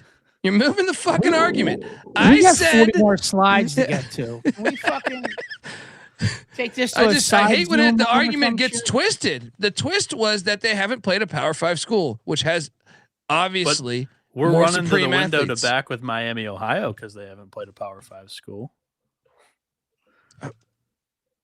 What? against SMU, who was a mid-major 2 years ago? Yeah, we're talking about St. John's, who was not that great in non-con. Okay. You're a terrible arguer because you just move it. You move it. I'm talking one thing, and you fucking move it to another thing. Play the lock battle. That's all I'm saying. Move on. I'm not even betting the spread. I'm taking the under. I know, but I'm saying I never mentioned Tulsa or St. Mary's. I never talked about it. I just said they didn't play a fucking group of or a Power 5 team is what I said. That's all I was saying. Doesn't mean I was fucking sitting there shitting on their schedule. I was not shitting on their schedule. I was just saying they haven't played a Power 5 school. That's all I was saying. And then I mentioned the strong teams they did play. But you mentioned that as a retort, as me saying that all right, fuck you. All right, dude, fuck off, dude. I swear to God, when I see you tomorrow, I'm going to fucking put cyanide in your fucking goddamn cocktail. Good God. Next up, we got UCF, the very Golden Knights in Philadelphia, taking on UCLA. UCLA lay at 5.5. Are you raising your voice at me? I am raising my voice. The cameras show it. The cameras show it. I am saying UCF money line right here because they are the oldest team in the tournament. Them and Texas A&M. And one thing I do love about this, well, first off, Mick Cronin's in fucking Philadelphia. Hilarious. Yeah, bitch about that. Obviously, UCLA got a little dinged up in the final game, but really, I just think UCF is more battle tested. I think they're better right now. Let's go. Give me Johnny Dawkins back in his city where he played for the Philadelphia 76ers. This is a money line play. They are beating them outright. Plus 200. Give me the Golden Knights. Lock it up. McIntyre, what are you doing here? Yeah, UConn better hope that UCLA wins this game because if not, UConn's gonna have trouble with UCF. I like UCF too, man. Like I think they're better, and UCLA has UCLA won a game in the Eastern Time Zone? Maybe Maryland. I think Maryland. I don't even know. Penn State. That was the only one. Okay. All he does is bitch about the time zones. I think UCLA's a fraud. They had a nice win over Michigan State. They're feeling good about themselves. Now they got to go east. I'll take UCF with that veteran group. Lock it up. Shiny Knights. Let's go. It's a money line play, Mac. Money line. Oh, money line. Let's go. Bet Detective, what are you doing here? Yeah, I'm on UCF plus the points in money line. I will say this about UCLA though. They do have absurd talent when they get together, and that their Big Ten tourney run was impressive. I mean, they smacked the shit out of Sparty.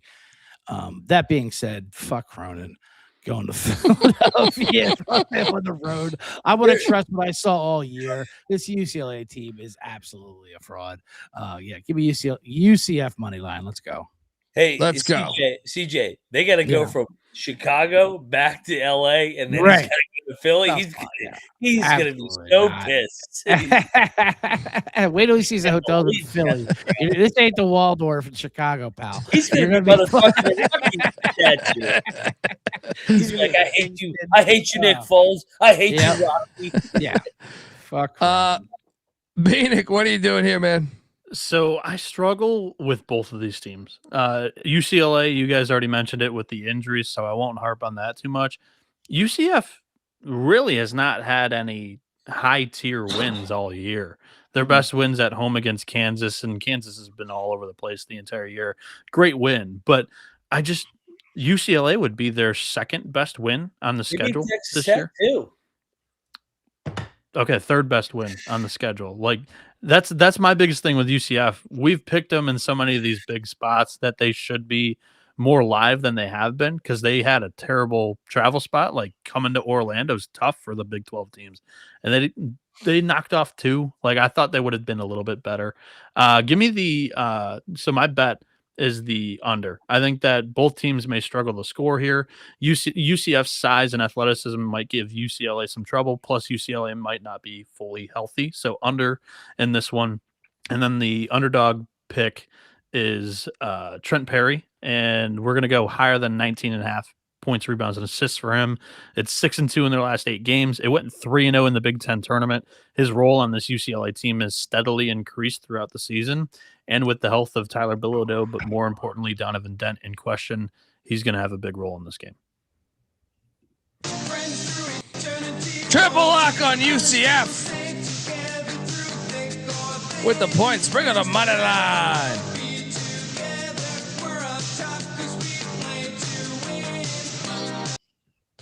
Next up, we're jumping over to Queens, the Royals with Queens. Taking on Purdue in St. Louis, Missouri. Purdue laying 25.5. Yeah. Say that again. Purdue's laying 25.5. 25.5 in a March Madness tournament game. Yeah, I like it, Queens. Yeah, I'm on Queens too. What are we talking about here? We saw St. Pete's go in there. St. Pete's was starting like a 6'5" fucking center against Zach Edey. And a week ago, everybody and their mother was out on Purdue, including Bieniek. They're like, Purdue sucks. Yeah, all of a sudden they win the Big Ten. They're like, oh, they're a 2 seed. What? I know. They were a 7 seed. They were a 7 seed in the Big Ten, and now they're a 2 seed. Like, that's crazy. That's so fucking crazy. They're like the Virginia of the Big Ten. We're like out of nowhere. Like, what? What's happening now? They're a 2 and a 3. Did we not watch them all year? Yeah, but they are. I will say this about Purdue: they were the preseason number 1 team in the country. Yeah, and they did talent. Braden Smith, but 25. Are you fucking crazy? Are you fucking out of your mind? I know Queens has no defense, but I don't care. This is way too high. Yeah, unbelievable. Malik saying it was Fairleigh Dickinson. Yeah, but it was also St. Pete's that beat him 67-64 to get to the Elite Eight. So it was both, I think, technically different years. Yes. No, Matt Painter's lost to a 13, 14, 15, and 16 seed in his career. Yeah. Yeah. North Texas got him one year too, right? Was that the 13? I think right? they were the 13 over a 4. Yeah. Look, I do think Purdue will. I don't think the money line's live, but no, I don't either. I think still. What are we talking about here? Yeah. So the Royals with Queens. It seems like a triple lock here. Bieniek, do you want to make it a quadruple lock? No, I'm not going to get there. Of course not. If I'm forced to take a pick on the side, it's going to be Purdue. I could answer that for you. I do not don't feel great about Purdue. But I hate Queens defense. Like, they've played 5 power conference games this year, guys. Teams are scoring an average of 102.5 points against them. No, it's a good. And in those 5 games, 3 of them are not tournament teams. But they're counting so 7-6-5. My lock for this game is the Purdue team total over 94.5. Okay. Because I think they'll be able to score. Queens loves to run. They're top 75 in tempo. I think they might just run themselves. I right do out of the think you will hit this. You will hit this. Yeah, that's a good point. Listen, no one's arguing Queens has no defense. And then, that's agreed upon. And then the underdog pick. So for those that watch the Big Ten tournament, Oscar Clough played outstanding in it. We're going to go higher than 22.5 points in rebounds. I don't know how Queens will be able to stop Purdue's offense, and I think the Royals could get slaughtered on the boards. Painter and the Boilermakers featured Clough a lot more during the Big Ten tournament, and Clough really played well, averaged 17.3 points per game and 9.5 rebounds in the 4-game stretch in Chicago. So higher than 22.5 points in boards. Love it. And Ziggy and all the other people, yes, we are talking the NIT. This will come after. We're a few slides away. Next up, we have this game. See, this one, just a dud slide. Just there to tell people that Lehigh Prairie View. Yeah, I think PV's live, right? Take that on the money line. They're hot. My fucking Panthers are hot down there. Let's go. And then we have. I'm just going chronologically so you can build your day. I care about the viewer. Cal Baptist and Dominic Daniels catching 14.5 in San Diego. One thing I got to be honest. I did not come in super bullish on this game until I did the SGP show. I know they're TMZ-ish. We like to make fun of them, but I didn't realize Cal Baptist actually had 14,000 students. Kind of thought it was like a private school with like 2,000 or 3,000. They're going to show up. That's what I'm saying. That is a little bit of. I mean, this is their first time ever in the NCAA tournament. I do think they're going to show up. Also, Dominic Daniels is from fucking Compton. I think his family, his friends, they're all making that trip down there. I got no idea the state of the Kansas locker room. And you know they'll be loud. And Max boy Hunter Dickinson with a great interview about the Bill Self's culture that dropped today. Did you see that interview? What did he Hunter say? Dickinson, yeah, You didn't see it? Great. Oh man, he's. I mean, you got to watch it. He's basically saying that the fans were mean to me, and no one wanted to play. No one wanted to play for Bill Self. 2 Instagram comments. After the losses, they got like 500 Instagram comments. Yeah, well, isn't that normal? They sound like UMBC. Job. Well, you're getting paid. It is a fucking job. Yeah. How many Big 12 titles did they win before that sorry motherfucker got there? Good God. That $1 million that went to your fucking bank account, right? Bitch. Or that I should at least say the 6 figures. All right, that wasn't just to show up. All right, why did you transfer from Michigan, which happens to be a fucking renowned fucking university that has a great basketball culture too? What? I mean, dude, that video makes him look like such a bitch. Yeah. It makes him look like such a bitch, and he's sitting there in his feelings. Well, yeah, and it was like they booed me. So then I was like, well, I don't want to play for you. It became feeling like, what did he say? It started to feel like a job. It started to feel like a job. Yeah. It is a job. It was a job. You're paid $1 million. Welcome to adulthood. You want to be a pro? We're gonna treat you like a pro, soft bitch. Well, Like what's crazy? Fuckers. What's crazy is, and then I'm sure this was horseshit. Bet Detective, I'm curious your thoughts. Like he said, I was actually one of the team. Everyone else felt this way, but I was one of the team that actually like stood up a little bit more to it. So he said everyone else was way more out. Do you think that was just horseshit? Of course it was horse shit. He was on a podcast, first of all. He's a bitch. I mean, come on. I mean, they lost the first round regardless, but I'm just saying Right. I wonder if there was truth to that. But No way. yeah. But I'll say this. They talked me into it. I'm actually going to I have not bet this yet, but I will bet this when I get to Vegas. I think I've been talked into betting Cal Baptist plus the points because just the unknown with Kansas. Also, ever since fucking you could pay players, Self's been very questionable in the first round. Yeah. After doing a deep dive on that, and then Cal Baptist having the crowd, give me the 14.5. Yeah, and it'll be like a low scoring game too. Kansas doesn't, they don't put up 90, 100 points. So you give me 14.5. I love that. I like Cal Baptist a lot here, actually. Yeah, that's what I'm saying. It turned into a lock. I didn't have this. I actually, if anything, I was kind of like, yeah, I don't know.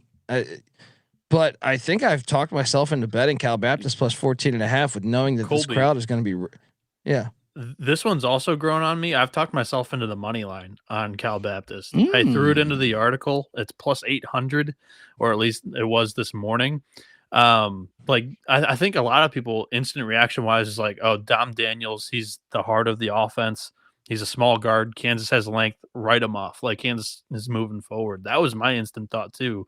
But Cal Baptist is top 50 in rebounding, both offensively and defensively. And that is like one thing that Kansas is not great at. Bottom half in Big 12, bottom half in the country in rebounding on both sides of the ball. Like, I think that's Cal Baptist's strength, and they may be able to feast in this one.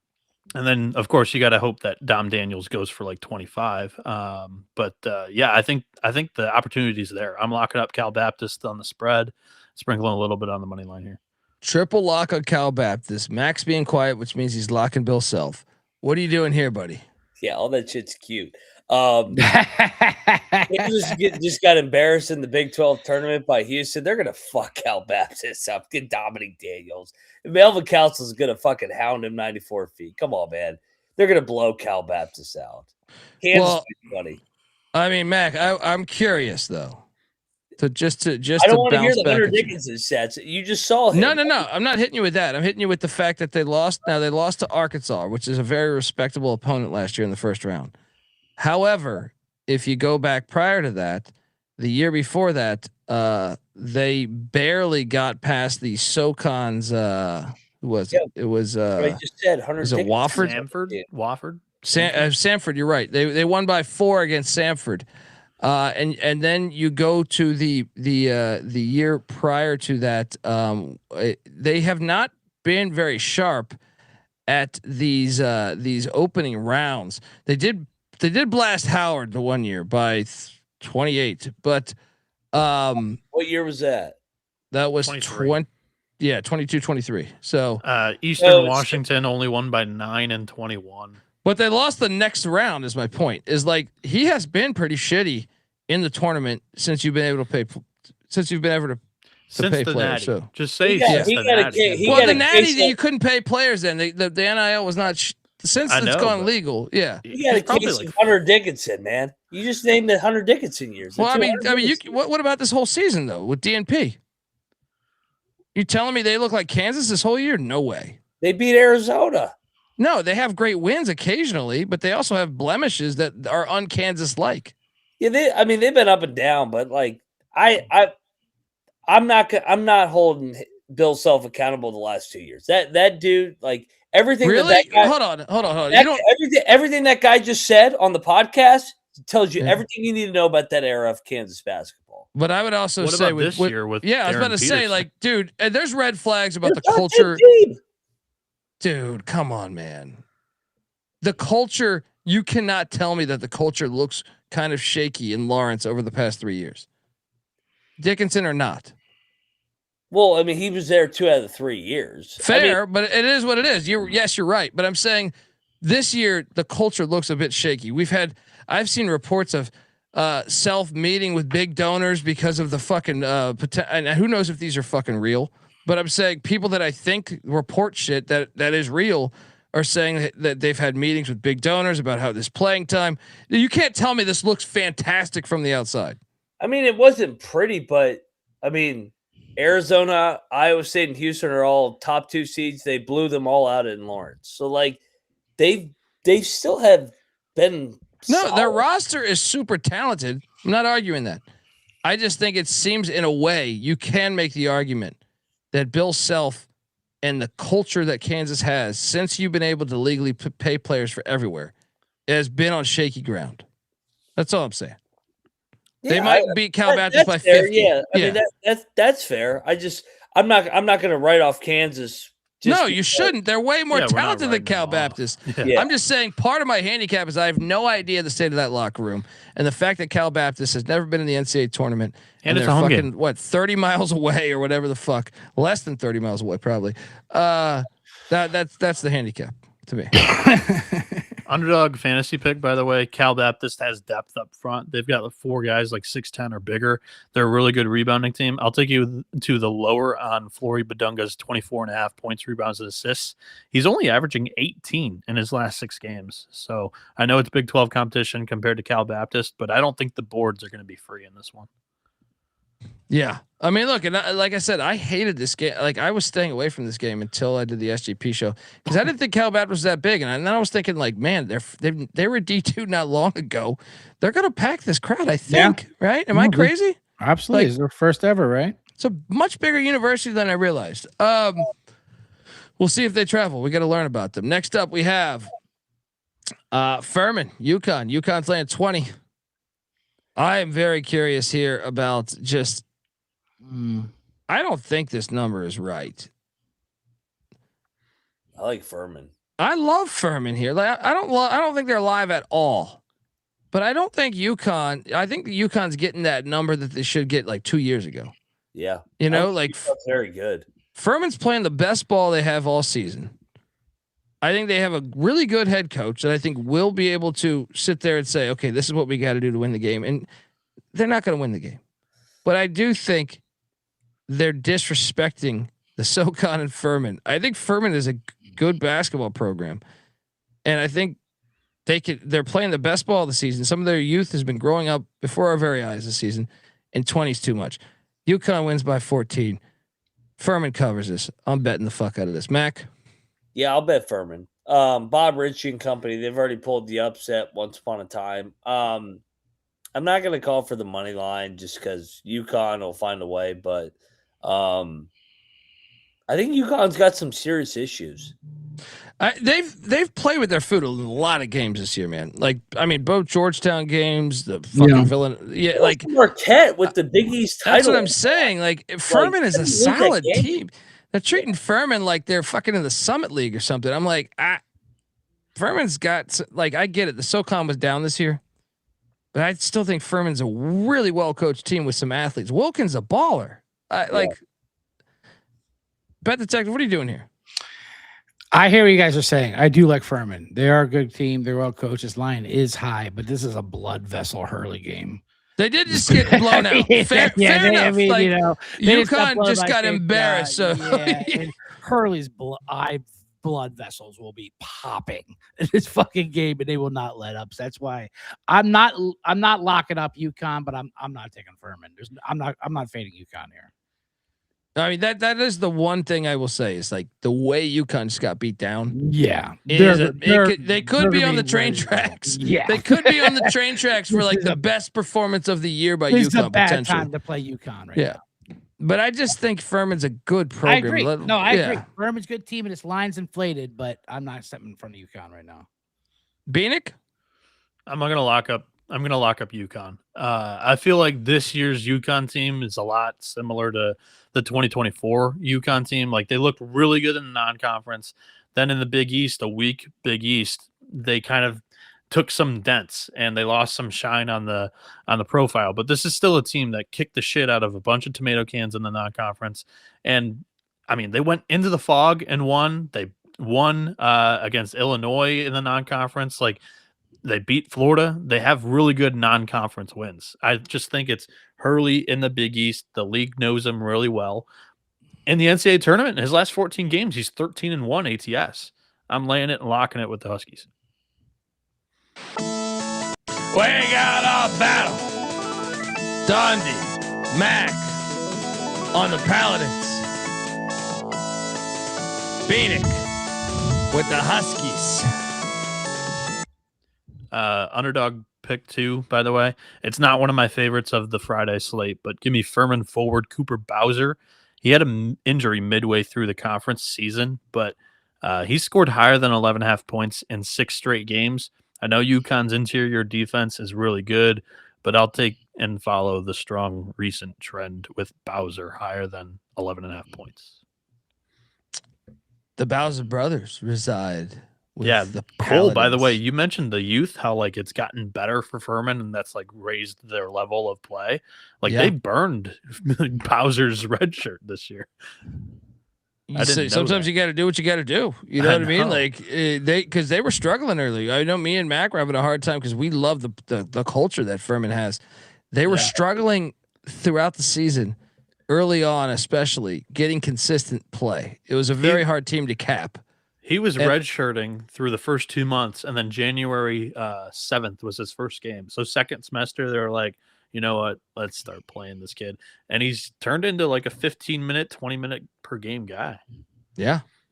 Look, Coach Rissi, underrated coach there.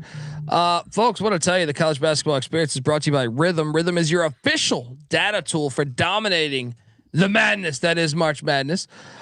Rhythm generates brackets you can use for any contest. Last year, a Rhythm user went 25-2. 25-2 in his bracket, thanks to Rhythm's AI model. Holy shit! Looking to go premium? Use the promo code SGP at 25 when you download the Rhythm app for 25% off your first month. Download Rhythm. That's RITHMM, promo code SGP at 25. And we're also brought to you by NoVig.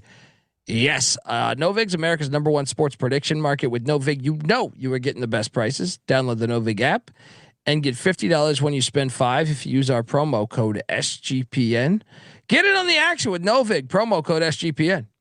And we're also brought to you by Merch Madness, 15% off everything in our merch store right there, sportsgamblingpodcast.com, or on the SGPN app, or if you go to startyourfootballprogram.com, you can get that George Mason Start Your Football Program t-shirt that we've been trying to sell off. I mean, we give you guys a lot of winners. The least you can do is buy us George Mason Start Your Football Program t-shirt. Perfect for St. Patty's Day next year.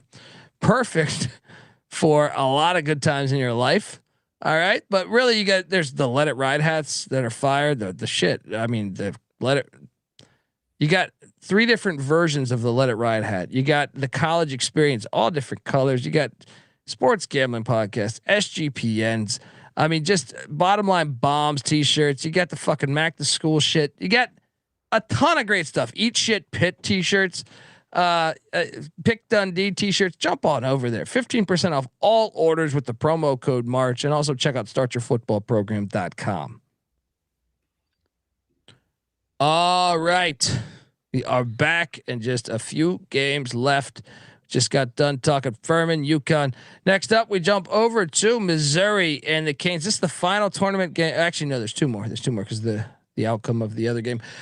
Missouri, Miami in St. Louis. Now, this one was a fucking hard game. Like, I came into this thinking I'm all over the Canes to beat Mizzou. And when did that switch, Colby? Well, I did today not realize today on the bottom line bombs, which is why you should subscribe to the bottom line bombs. And there's bombs going off on the bottom line bombs, which you need. Sometimes look, there's a shit ton of games you're battling. You're just and sometimes you get a little bit of intel, and you say, that's why you fucking need to check out the bottom line bombs, and it's fucking hilarious. May I say? Miami's It's laying understandable. You're buried deep into all the games. It's understandable. You mess up the location. White Tigers jumping around like a fucking maniac. Dude, you know, you're not wheels off not a ramp and shit. He's gonna be in an emergency room in about 8 months. He is rambunctious. The Bet Detective saw live footage of White Tiger today, and he's terrified. I FaceTimed with him. Yeah, he's FaceTimed with White Tiger. He saw him take a goddamn Hot Wheels or some fucking big wheels down a goddamn ramp, smash into a wall. He's a hellraiser. He's got your stupidity and your wife's hot-blooded Latino fucking fire. Terrible. Dude. I don't know how many fucking microwaves will throw at me, but I'm looking forward to them each way. He's gonna rip shit up, man. So yeah, I'm terrified of this game because what if I told you? What if I told you I bet Miami a few days ago, and I said, "Hey, I think we're good for this." And I happened to not pay attention. I didn't pay attention to the location. Nothing wrong with buying out of it. I didn't pay attention to the location. I think it's a terrifying matchup now, especially when I hear so many colleagues of mine tout Miami to the Final Four. Fuck out of here with Miami, the Final Four. I'm talking about you stacking the money. Who's currently in the other room? Yeah, I'm terrified of this matchup now. I'm out. I'm gonna have to when we land tomorrow. We go to Circa. I'm gonna place a big wager on Missouri. Matt, what are you doing here? God, I like Missouri. I like Missouri too. I think they still have a bad taste in their mouth from the Drake game last year too. Yeah. Like they got veterans back. You got a veteran coach in Dennis Gates against Jai Lucas first NCAA tournament game. I think their length, size, athleticism can match Miami. Purdue better hope Miami wins this game because I think Missouri can beat Purdue. Dude. I am completely in St. Louis, 100%. Yes, that's what I'm saying. Wow. And this is a Friday night game, the last game of the first round. This place is going to be lit with fucking Mizzou fans. How did Mizzou make out like a champion? I almost feel sorry for Miami. Crazy. They're going to the Sweet 16. Mizzou's going to the Sweet 16. I'm telling you right now. I think there's value on it, man. There is value on it. They're getting out of St. Louis. They're going to beat Purdue if they win this. They will. In St. Louis, it's like when George Mason. Yeah. You remember when George Mason and the Elite Eight, they got UConn and randomly the Elite Eight was in DC. And that shit was all George Mason fans. I was there. Yeah. I mean, this is kind of like that. I mean, I know it's not to go to the Elite Eight, but I'm saying Mizzou did nothing to deserve this besides the locations that were set up probably 3 years ago, you know? This is the exact kind of team that makes a mini run like this too, like the mid-range, you know, and the power conference, and they're at home for no reason, like you said. and it's a huge school, and that will be fucking packed, dude. What are you gonna do in Missouri? I have two this game. I have two callbacks to like past TCE episodes. We'll start off with the one that's been mentioned just the once, but it was by Rocco Miller. So Miami was coddled by the ACC this year. They are very similar to last year's Louisville, where they were like, the golden kid is now the coach. We're going to give him the softest schedule, Charmin soft, 18th ranked out of 18 ACC teams. Didn't even have to play Duke in the regular season. How the fuck does that happen? But like, I don't think that Miami was really tested by the ACC conference schedule. And then 2, Missouri has a dog at home, right? Dennis Gates as a dog at home has been incredible. Incredible. Right. Now it's not Columbia, but that might even be. I bet you more of their alumni live in St. Louis than in the outskirts of Columbia. They live in Columbia. This is horrible for Miami. Lucas, you got your dad's got to send some emails to the NCAA. Tough fucking draw, dude. Yes. Tough fucking draw. Shout out to Silver Bullet giving us $20, by the way. He says, pause the show to smoke a blunt. Came back to hear Michael from Deer Hunter saying Northern Iowa was beating St. John's. I mean, I remember when people said I was an idiot for saying Oakland was going to be Kentucky or Princeton was going to beat Arizona. Northern Iowa is beating St. John. Yes, sir. I love it. I love it, Colby. You fucking ride that shit right now. I think of the 3 calls, this one's the least crazy. So yeah, they're winning the game outright. Get the St. John's bullshit out of here. Everybody's crowning it. You want to crown them? Crown them. I mean, this Molly Line Mac. I don't know what he's on. Fucking St. John's. Everybody's crowning them like they're fucking. Buddy, we can clip you like 3 weeks ago. The best coach in the game is Rick Pitino. He's a great coach, but he can't make a jump shot for him. He can't make the jump shot for him. It's a bad matchup for him. They're getting their dick sucked as they beat UConn. Like Pitino's waving to the kissing babies. He's drinking beer at the press conference. They're feeling themselves coming in this. And the old Missouri Valley's ready to rock and roll here. Excuse my friend Molly Line Mac. All right, my friend Molly Line Mac has moved back. Beating them outright. He's moved back to his college town, and he's at Mountain Mamas and Billy Ray's Tacos, and goddamn, what's the other bar you said there? There's another third bar. The goat. The fucking goat. He's drinking fucking 35 green beers, doing Jello shots with who knows. He's getting a little. He's coming in hot. He's coming in really hot, and he's also the dead last out of 330 in handicapping Long Island basketball games. They don't get that channel at Mountain Mamas. Bieniek, I take it you're on Mizzou. Yeah, locking up Mizzou. I think they've got a really good chance of winning. The underdog pick is going to be Trent Pierce for Missouri. He attempts 5 threes a game, and he makes them at a 40% clip, averaging 2 made a game.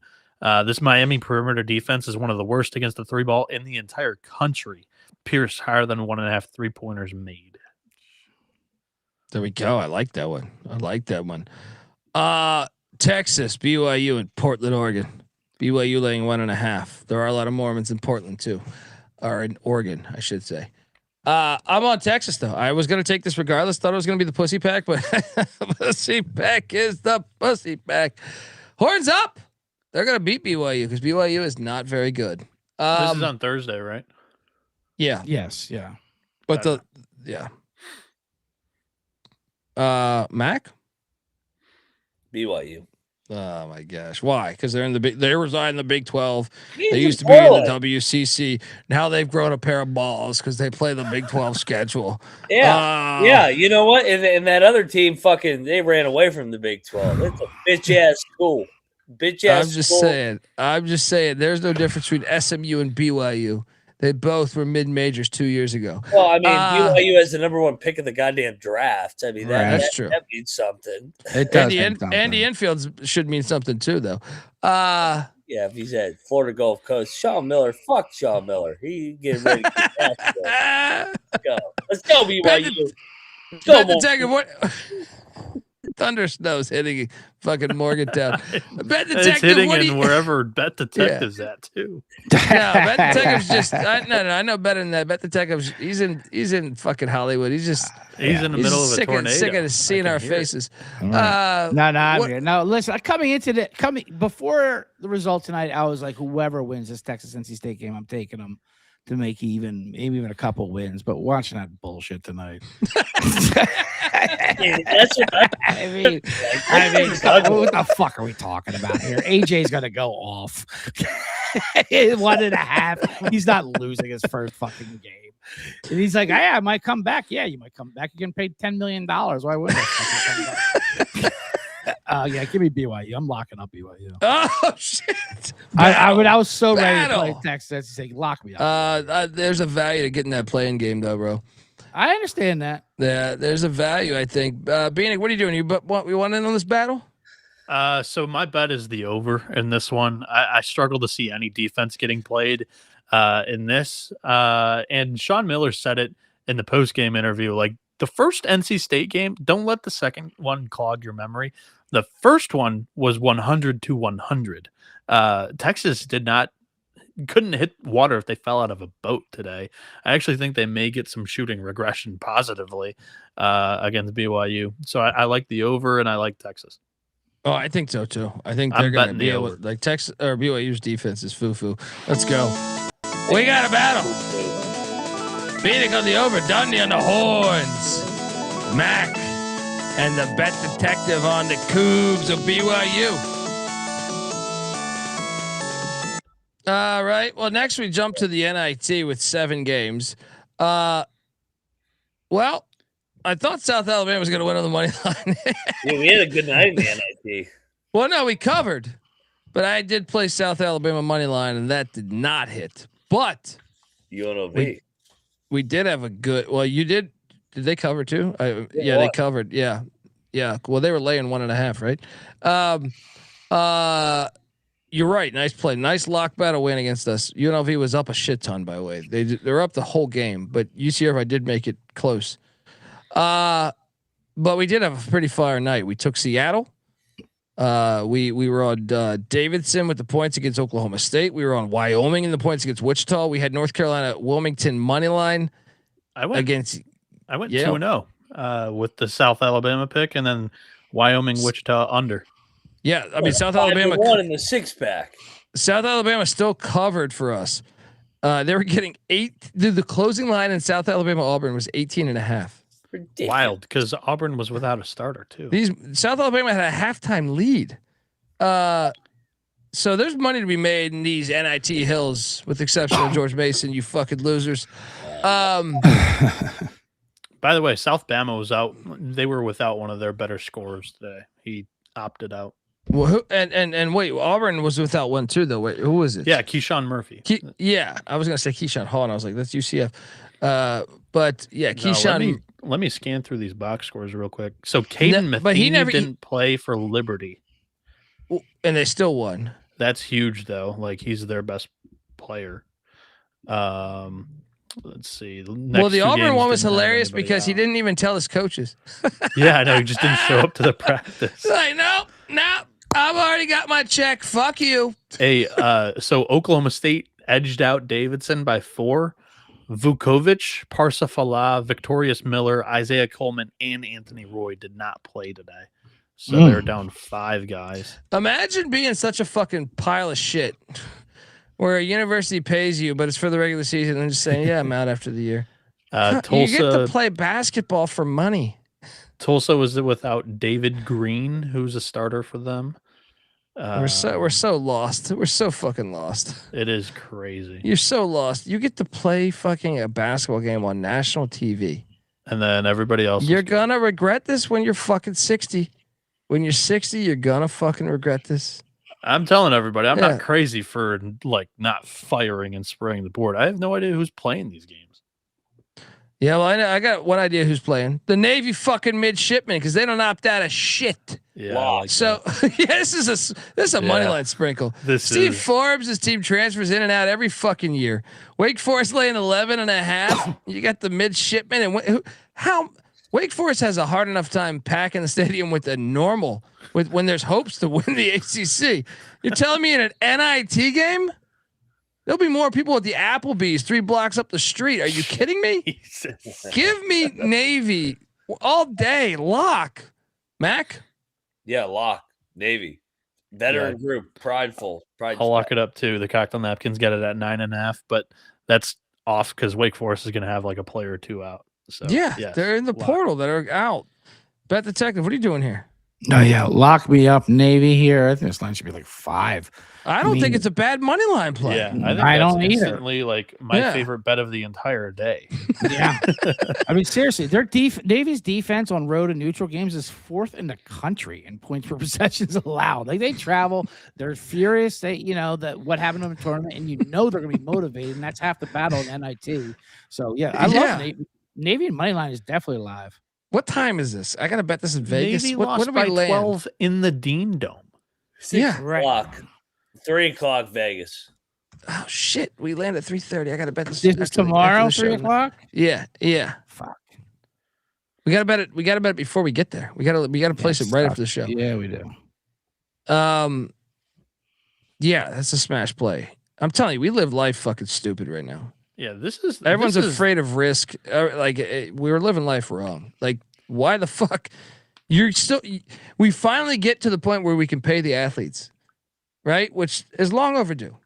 And now the athletes are complete fucking morons. Like you're only this age at one point in your fucking life. I'm telling you, as a 40 fucking I'm 43 years old. I would pay a lot of money to go back and play sport with my best friends. Not even good players. I'm saying best friends. You're living life wrong. You're all fucking morons. You're going to regret this. I don't know when the fucking tide turned on everyone being so fucking so scared of life. Oh, I could get injured if I go to the portal.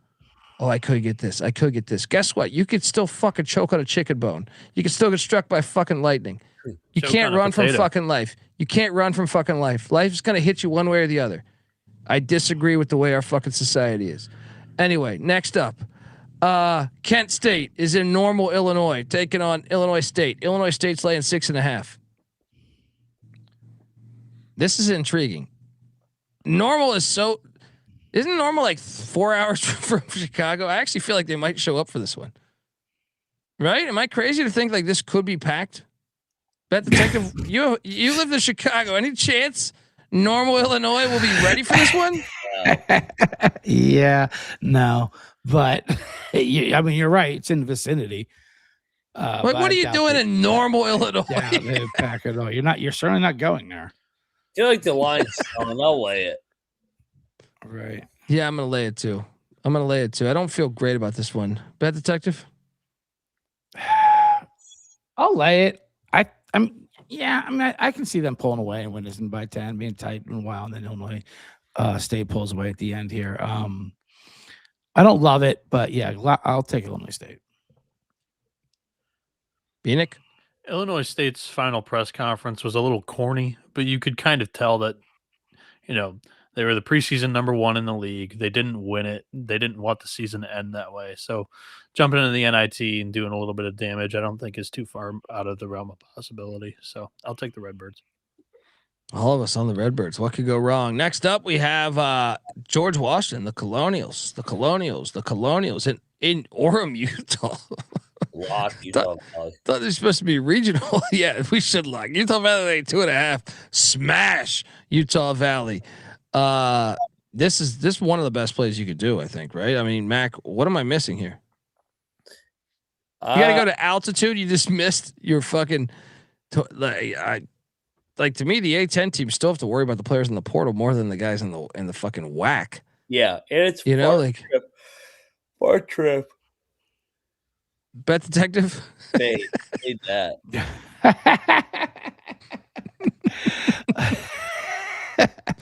I asked him for analysis. Mid analysis, he's yawning. Yeah, he starts yawning. Yeah, if I'm George Washington, you're like, oh my god, I gotta go to fucking Utah, Utah. Yeah, and GW on the road, they're great in points per possession, but are also terrible in defense. They're 261st in points per possessions allowed. Utah Valley turns it over, and luckily, that's not what GW does. So I like Utah. I think this is a good matchup for Utah Valley here. I'm laying it and locking it. I'm with you. Triple lock. Bieniek, what are you doing here? I'll take Valley. I don't love it though. Like for the exact same reason as I think Mac used on one of them. Like this loss is still fresh. That was Saturday afternoon. So yeah, I'll take Valley, but I don't love it. Next up, we have Dayton and Bradley. Dayton's laying 1.5. I'm going to lock Bradley. Dayton just got crushed. They thought they're going to the tournament. It's an emotional game. Bradley's fire at home. I'm all over Bradley here. Best player on the board. How's Dayton on the road? Oh, first 4. Duh. Yeah, because they're playing Miami of Ohio there tomorrow. Yeah, I'm all over Bradley. Lock. Favorite play on the board tomorrow. Yeah, this is pretty great. Bet Detective, what are you doing here? Yeah, I'm not locking. I'm with you though. This is not one of my favorite plays. Well, I think the closer you get to Power 5 schools, the more you get the players that are going to be either leaving the portal or thinking about the NBA. Yeah. Right? Yeah. And Dayton is exactly that demographic to me. Like that is they're very close to it. Yes. So Bradley, I think their culture is way more intact at this point. I like Dayton's culture in general, but at this point with the NIT, I think Bradley. First off, Bradley's always awesome at home. So yeah, and I think Bradley's historically been in a lot of NITs, so I actually think their crowd like gets it. Oh, we're in the NIT again. Yeah, we got to show up. You know what I mean? Like, Bieniek, what are you doing here? I'll go Dayton, but I like what you've said about Bradley. So, all right, there we go. Next up, we have Sam Houston State at the pit where everyone gets laid. Take it on New Mexico. New Mexico laying 11.5. This is way too many fucking points. Give me Sam Houston. I mean, is there a shot that Sam Houston's guys are out? But 11.5 is a big ass number, man. There's too many. Yeah, give me Sam Houston. This is like a border battle. I feel like they played a lot at one point in time. Ken Palm's got this game at 11. That's why it's there. I'll take the Bearcats in the points. Yeah, lock it up. Yeah, I think they're being disrespectful. And there's a Heartbreak Hotel for New Mexico the other day. Bet Detective, what are you doing here?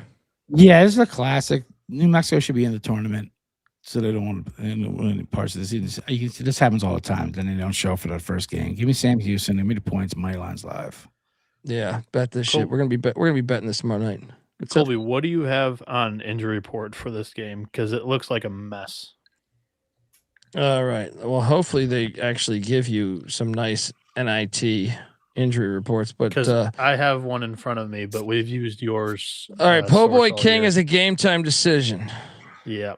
He's a starter. One of their best players. Well, how about this for New Mexico? Kevin Patton is a game time decision. Also, Milos. Patton's a reserve most of the time. Milos Vinkovic. He's also kind of off the bench too. Chris Howell, is he on yours? Holy shit. This is more than a mess. I just opened up the link. It is a mess, dude. I'm seeing like 12 players on this fucking thing. Yes. Yeah. It looks like Sam Houston had a slew of guys hit the portal because it says out for the season, reasons undisclosed. I would assume that means portal, right? They're missing. They're going to be missing 3 guys that played 20 minutes or more. We should back this up, but also I was not aware of that. I do see New Mexico has a couple of those too, though. New Mexico's got 1 to my knowledge, and that's Howell, right? I see 4. Okay. 4. Shit. Who's the others? So Vinkovic, Patton. Actually, 2 different Pattons. Yeah, there's 2 Pattons and a Vicentich, but all 3 of those guys. What about Jones? Sir Marius Jones. He didn't play a whole lot either this year. So. Okay. Just the 1 starter for New Mexico. Good God. Okay. 3 guys that played meaningful minutes for Sam Houston. Lock up the dog. Don't overthink this shit. Yeah, I still think, man, that's a lot of points for a game that like. Fuck the injury report. Yeah. I'm not Sam Houston. Shout out to 357. It's asked Bieniek, your favorite chicken finger place in Vegas. The chicken finger shit. Yeah. The chicken finger shit's something that's cold. I got a flight to catch in 20 minutes. No, that's not true. That's not true. You rep chicken tenders hard. My diet or preference of eating foods is not very vast, but it's not chicken fingers. Buddy, I saw you do a post at like some fucking recently. Yeah, you were doing I've told you this how many times. Like that was like a gag because other people do tender reviews at ballparks. So I was doing it and tagged them. So you were leaning into the okay. Yeah, I was leaning into somebody else's. Okay. It was fair enough. Next up, Murray State, Nevada in Reno. Nevada's laying 8.5. This is a tough one because I gotta lock up the 8.5 with Murray unless we have a bunch of guys out. Like I get it, you're at altitude, but Steve Alford doesn't scream like culture warrior for his program to me. Like a lot of guys dip Nick Davidson. Like this is a program that I don't know that I buy in that they're really ready. Now I will say that I do think this crowd could be all right because what the fuck are you going to do in Reno? But I think 8.5 is too much to me. Give me Murray. Mac? I'll lock him Murray. Yeah, I think they're live on the money line, dude. Get out for that. Yeah. Bet detective? I agree. I'm locking up Murray. I think they're live on the money line. They limit opponents' 3-point percentage to about 27%, and that's what Nevada likes to do. They're 46 in 3-point percentage at 36, but only 324th in 2-point shooting percentage. I like the under here too. This is a pretty high number for this game, but 163 for two teams that don't give a fuck. Exactly. That's what I'm saying. I love the under and I love Murray. Yeah, I like it. Bieniek, what are you doing here? Murray. I don't feel great about the game one way or another.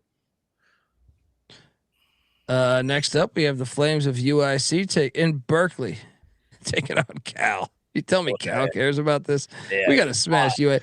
Yeah, UIC's getting 4.5. They had the press. Let's go. Kidding me? Cal's protesting the goddamn war right now. What are you talking about? UIC's going to win this outright. Yeah. I know where they're at. They're too busy making fucking signs and shit. Yeah, double lock UIC. Bet detective, what are you doing here? I can't go with you on UIC. The line's a little too low. I mean, listen, Cal's good. Cal's good. And they're fun battles. I mean, I don't know. They have a backcourt advantage. I get what you're saying. It is all motivation. That's why UIC is definitely live on a money line here. But if this game was played in January, this line would be 9. So that's why I can't take the 4.5 here. I'll take Cal, but I won't bet it. Bieniek? I'll go Cal, no lock. Yeah. Next up, and 357. No, that is accurate. Final game on the slate. St. Joe's, Colorado it wasn't State. Fingers. I got a steak at the sushi restaurant, right? Hawk will not die. You got a steak at this? I thought you got chicken tenders at the sushi restaurant. I'm pretty sure I got a steak there. Really, Bet detective? You were with us. Did he get a fucking? I could have swore he got chicken tenders. I could have swore he got chicken tenders at the steak restaurant or at the sushi restaurant. It might have been a panic order. All right, when the waiter goes around, next thing you're chicken fingers. You just panic and say chicken fingers. Well, I know he didn't want any fucking anything to do with sushi. Oh, it's a sushi. I don't remember it being a steak. Yeah, I thought he got chicken tenders. I thought we all made fun of this for fucking ever in the SGPN studios, right? I'm fairly certain he got chicken tenders. Mac, were you there? You were there. Yeah, I was there, but I don't know if he actually. It was after Purdue lost. You got chicken tenders. Yeah, all right, there it is. Too late. No, we voted. Steak. You got chicken tenders. Well, how many sushi restaurants are gonna have steak?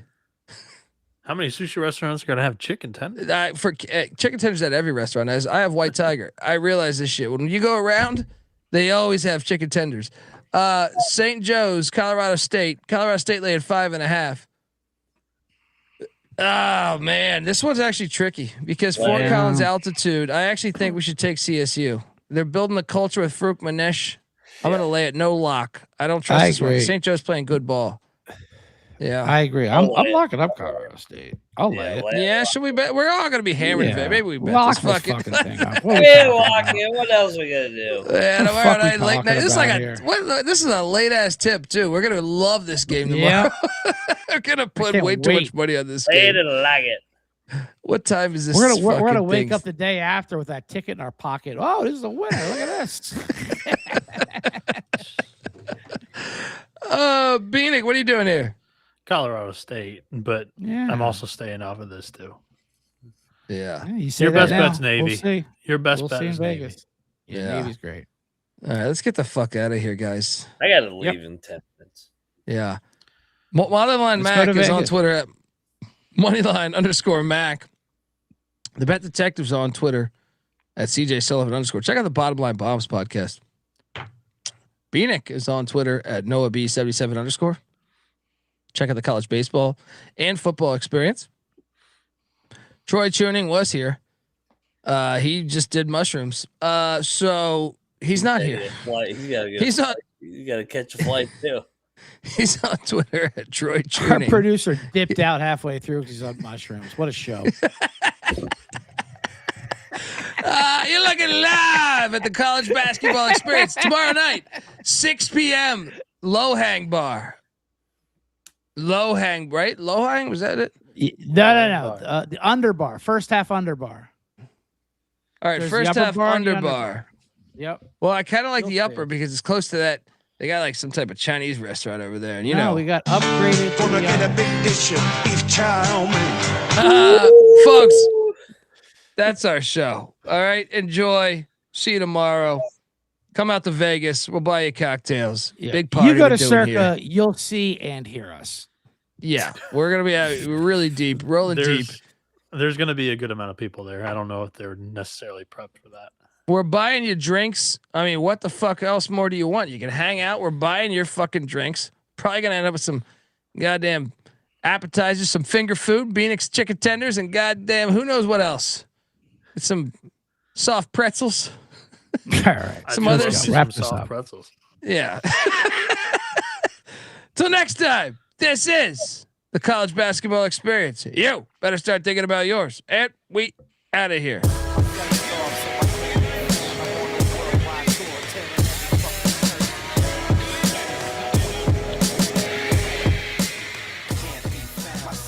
So I can't be found. I'm on a worldwide tour, touring every fucking curtain down. They say the Lord watches over my sins, over my head, watching hair as it thins, over the ledge and ain't letting me in. There's still regiments and relevance to letting me win. Win, lose or draw. You ain't prepared unless you all ready to lose it all. Losing a brawl? Yeah, that's a brighter day. Good friends know my Nina Hideaway. They came and went, but the riders stay. So it's like I won the lottery and can't be found until I resurface with the latest purchase.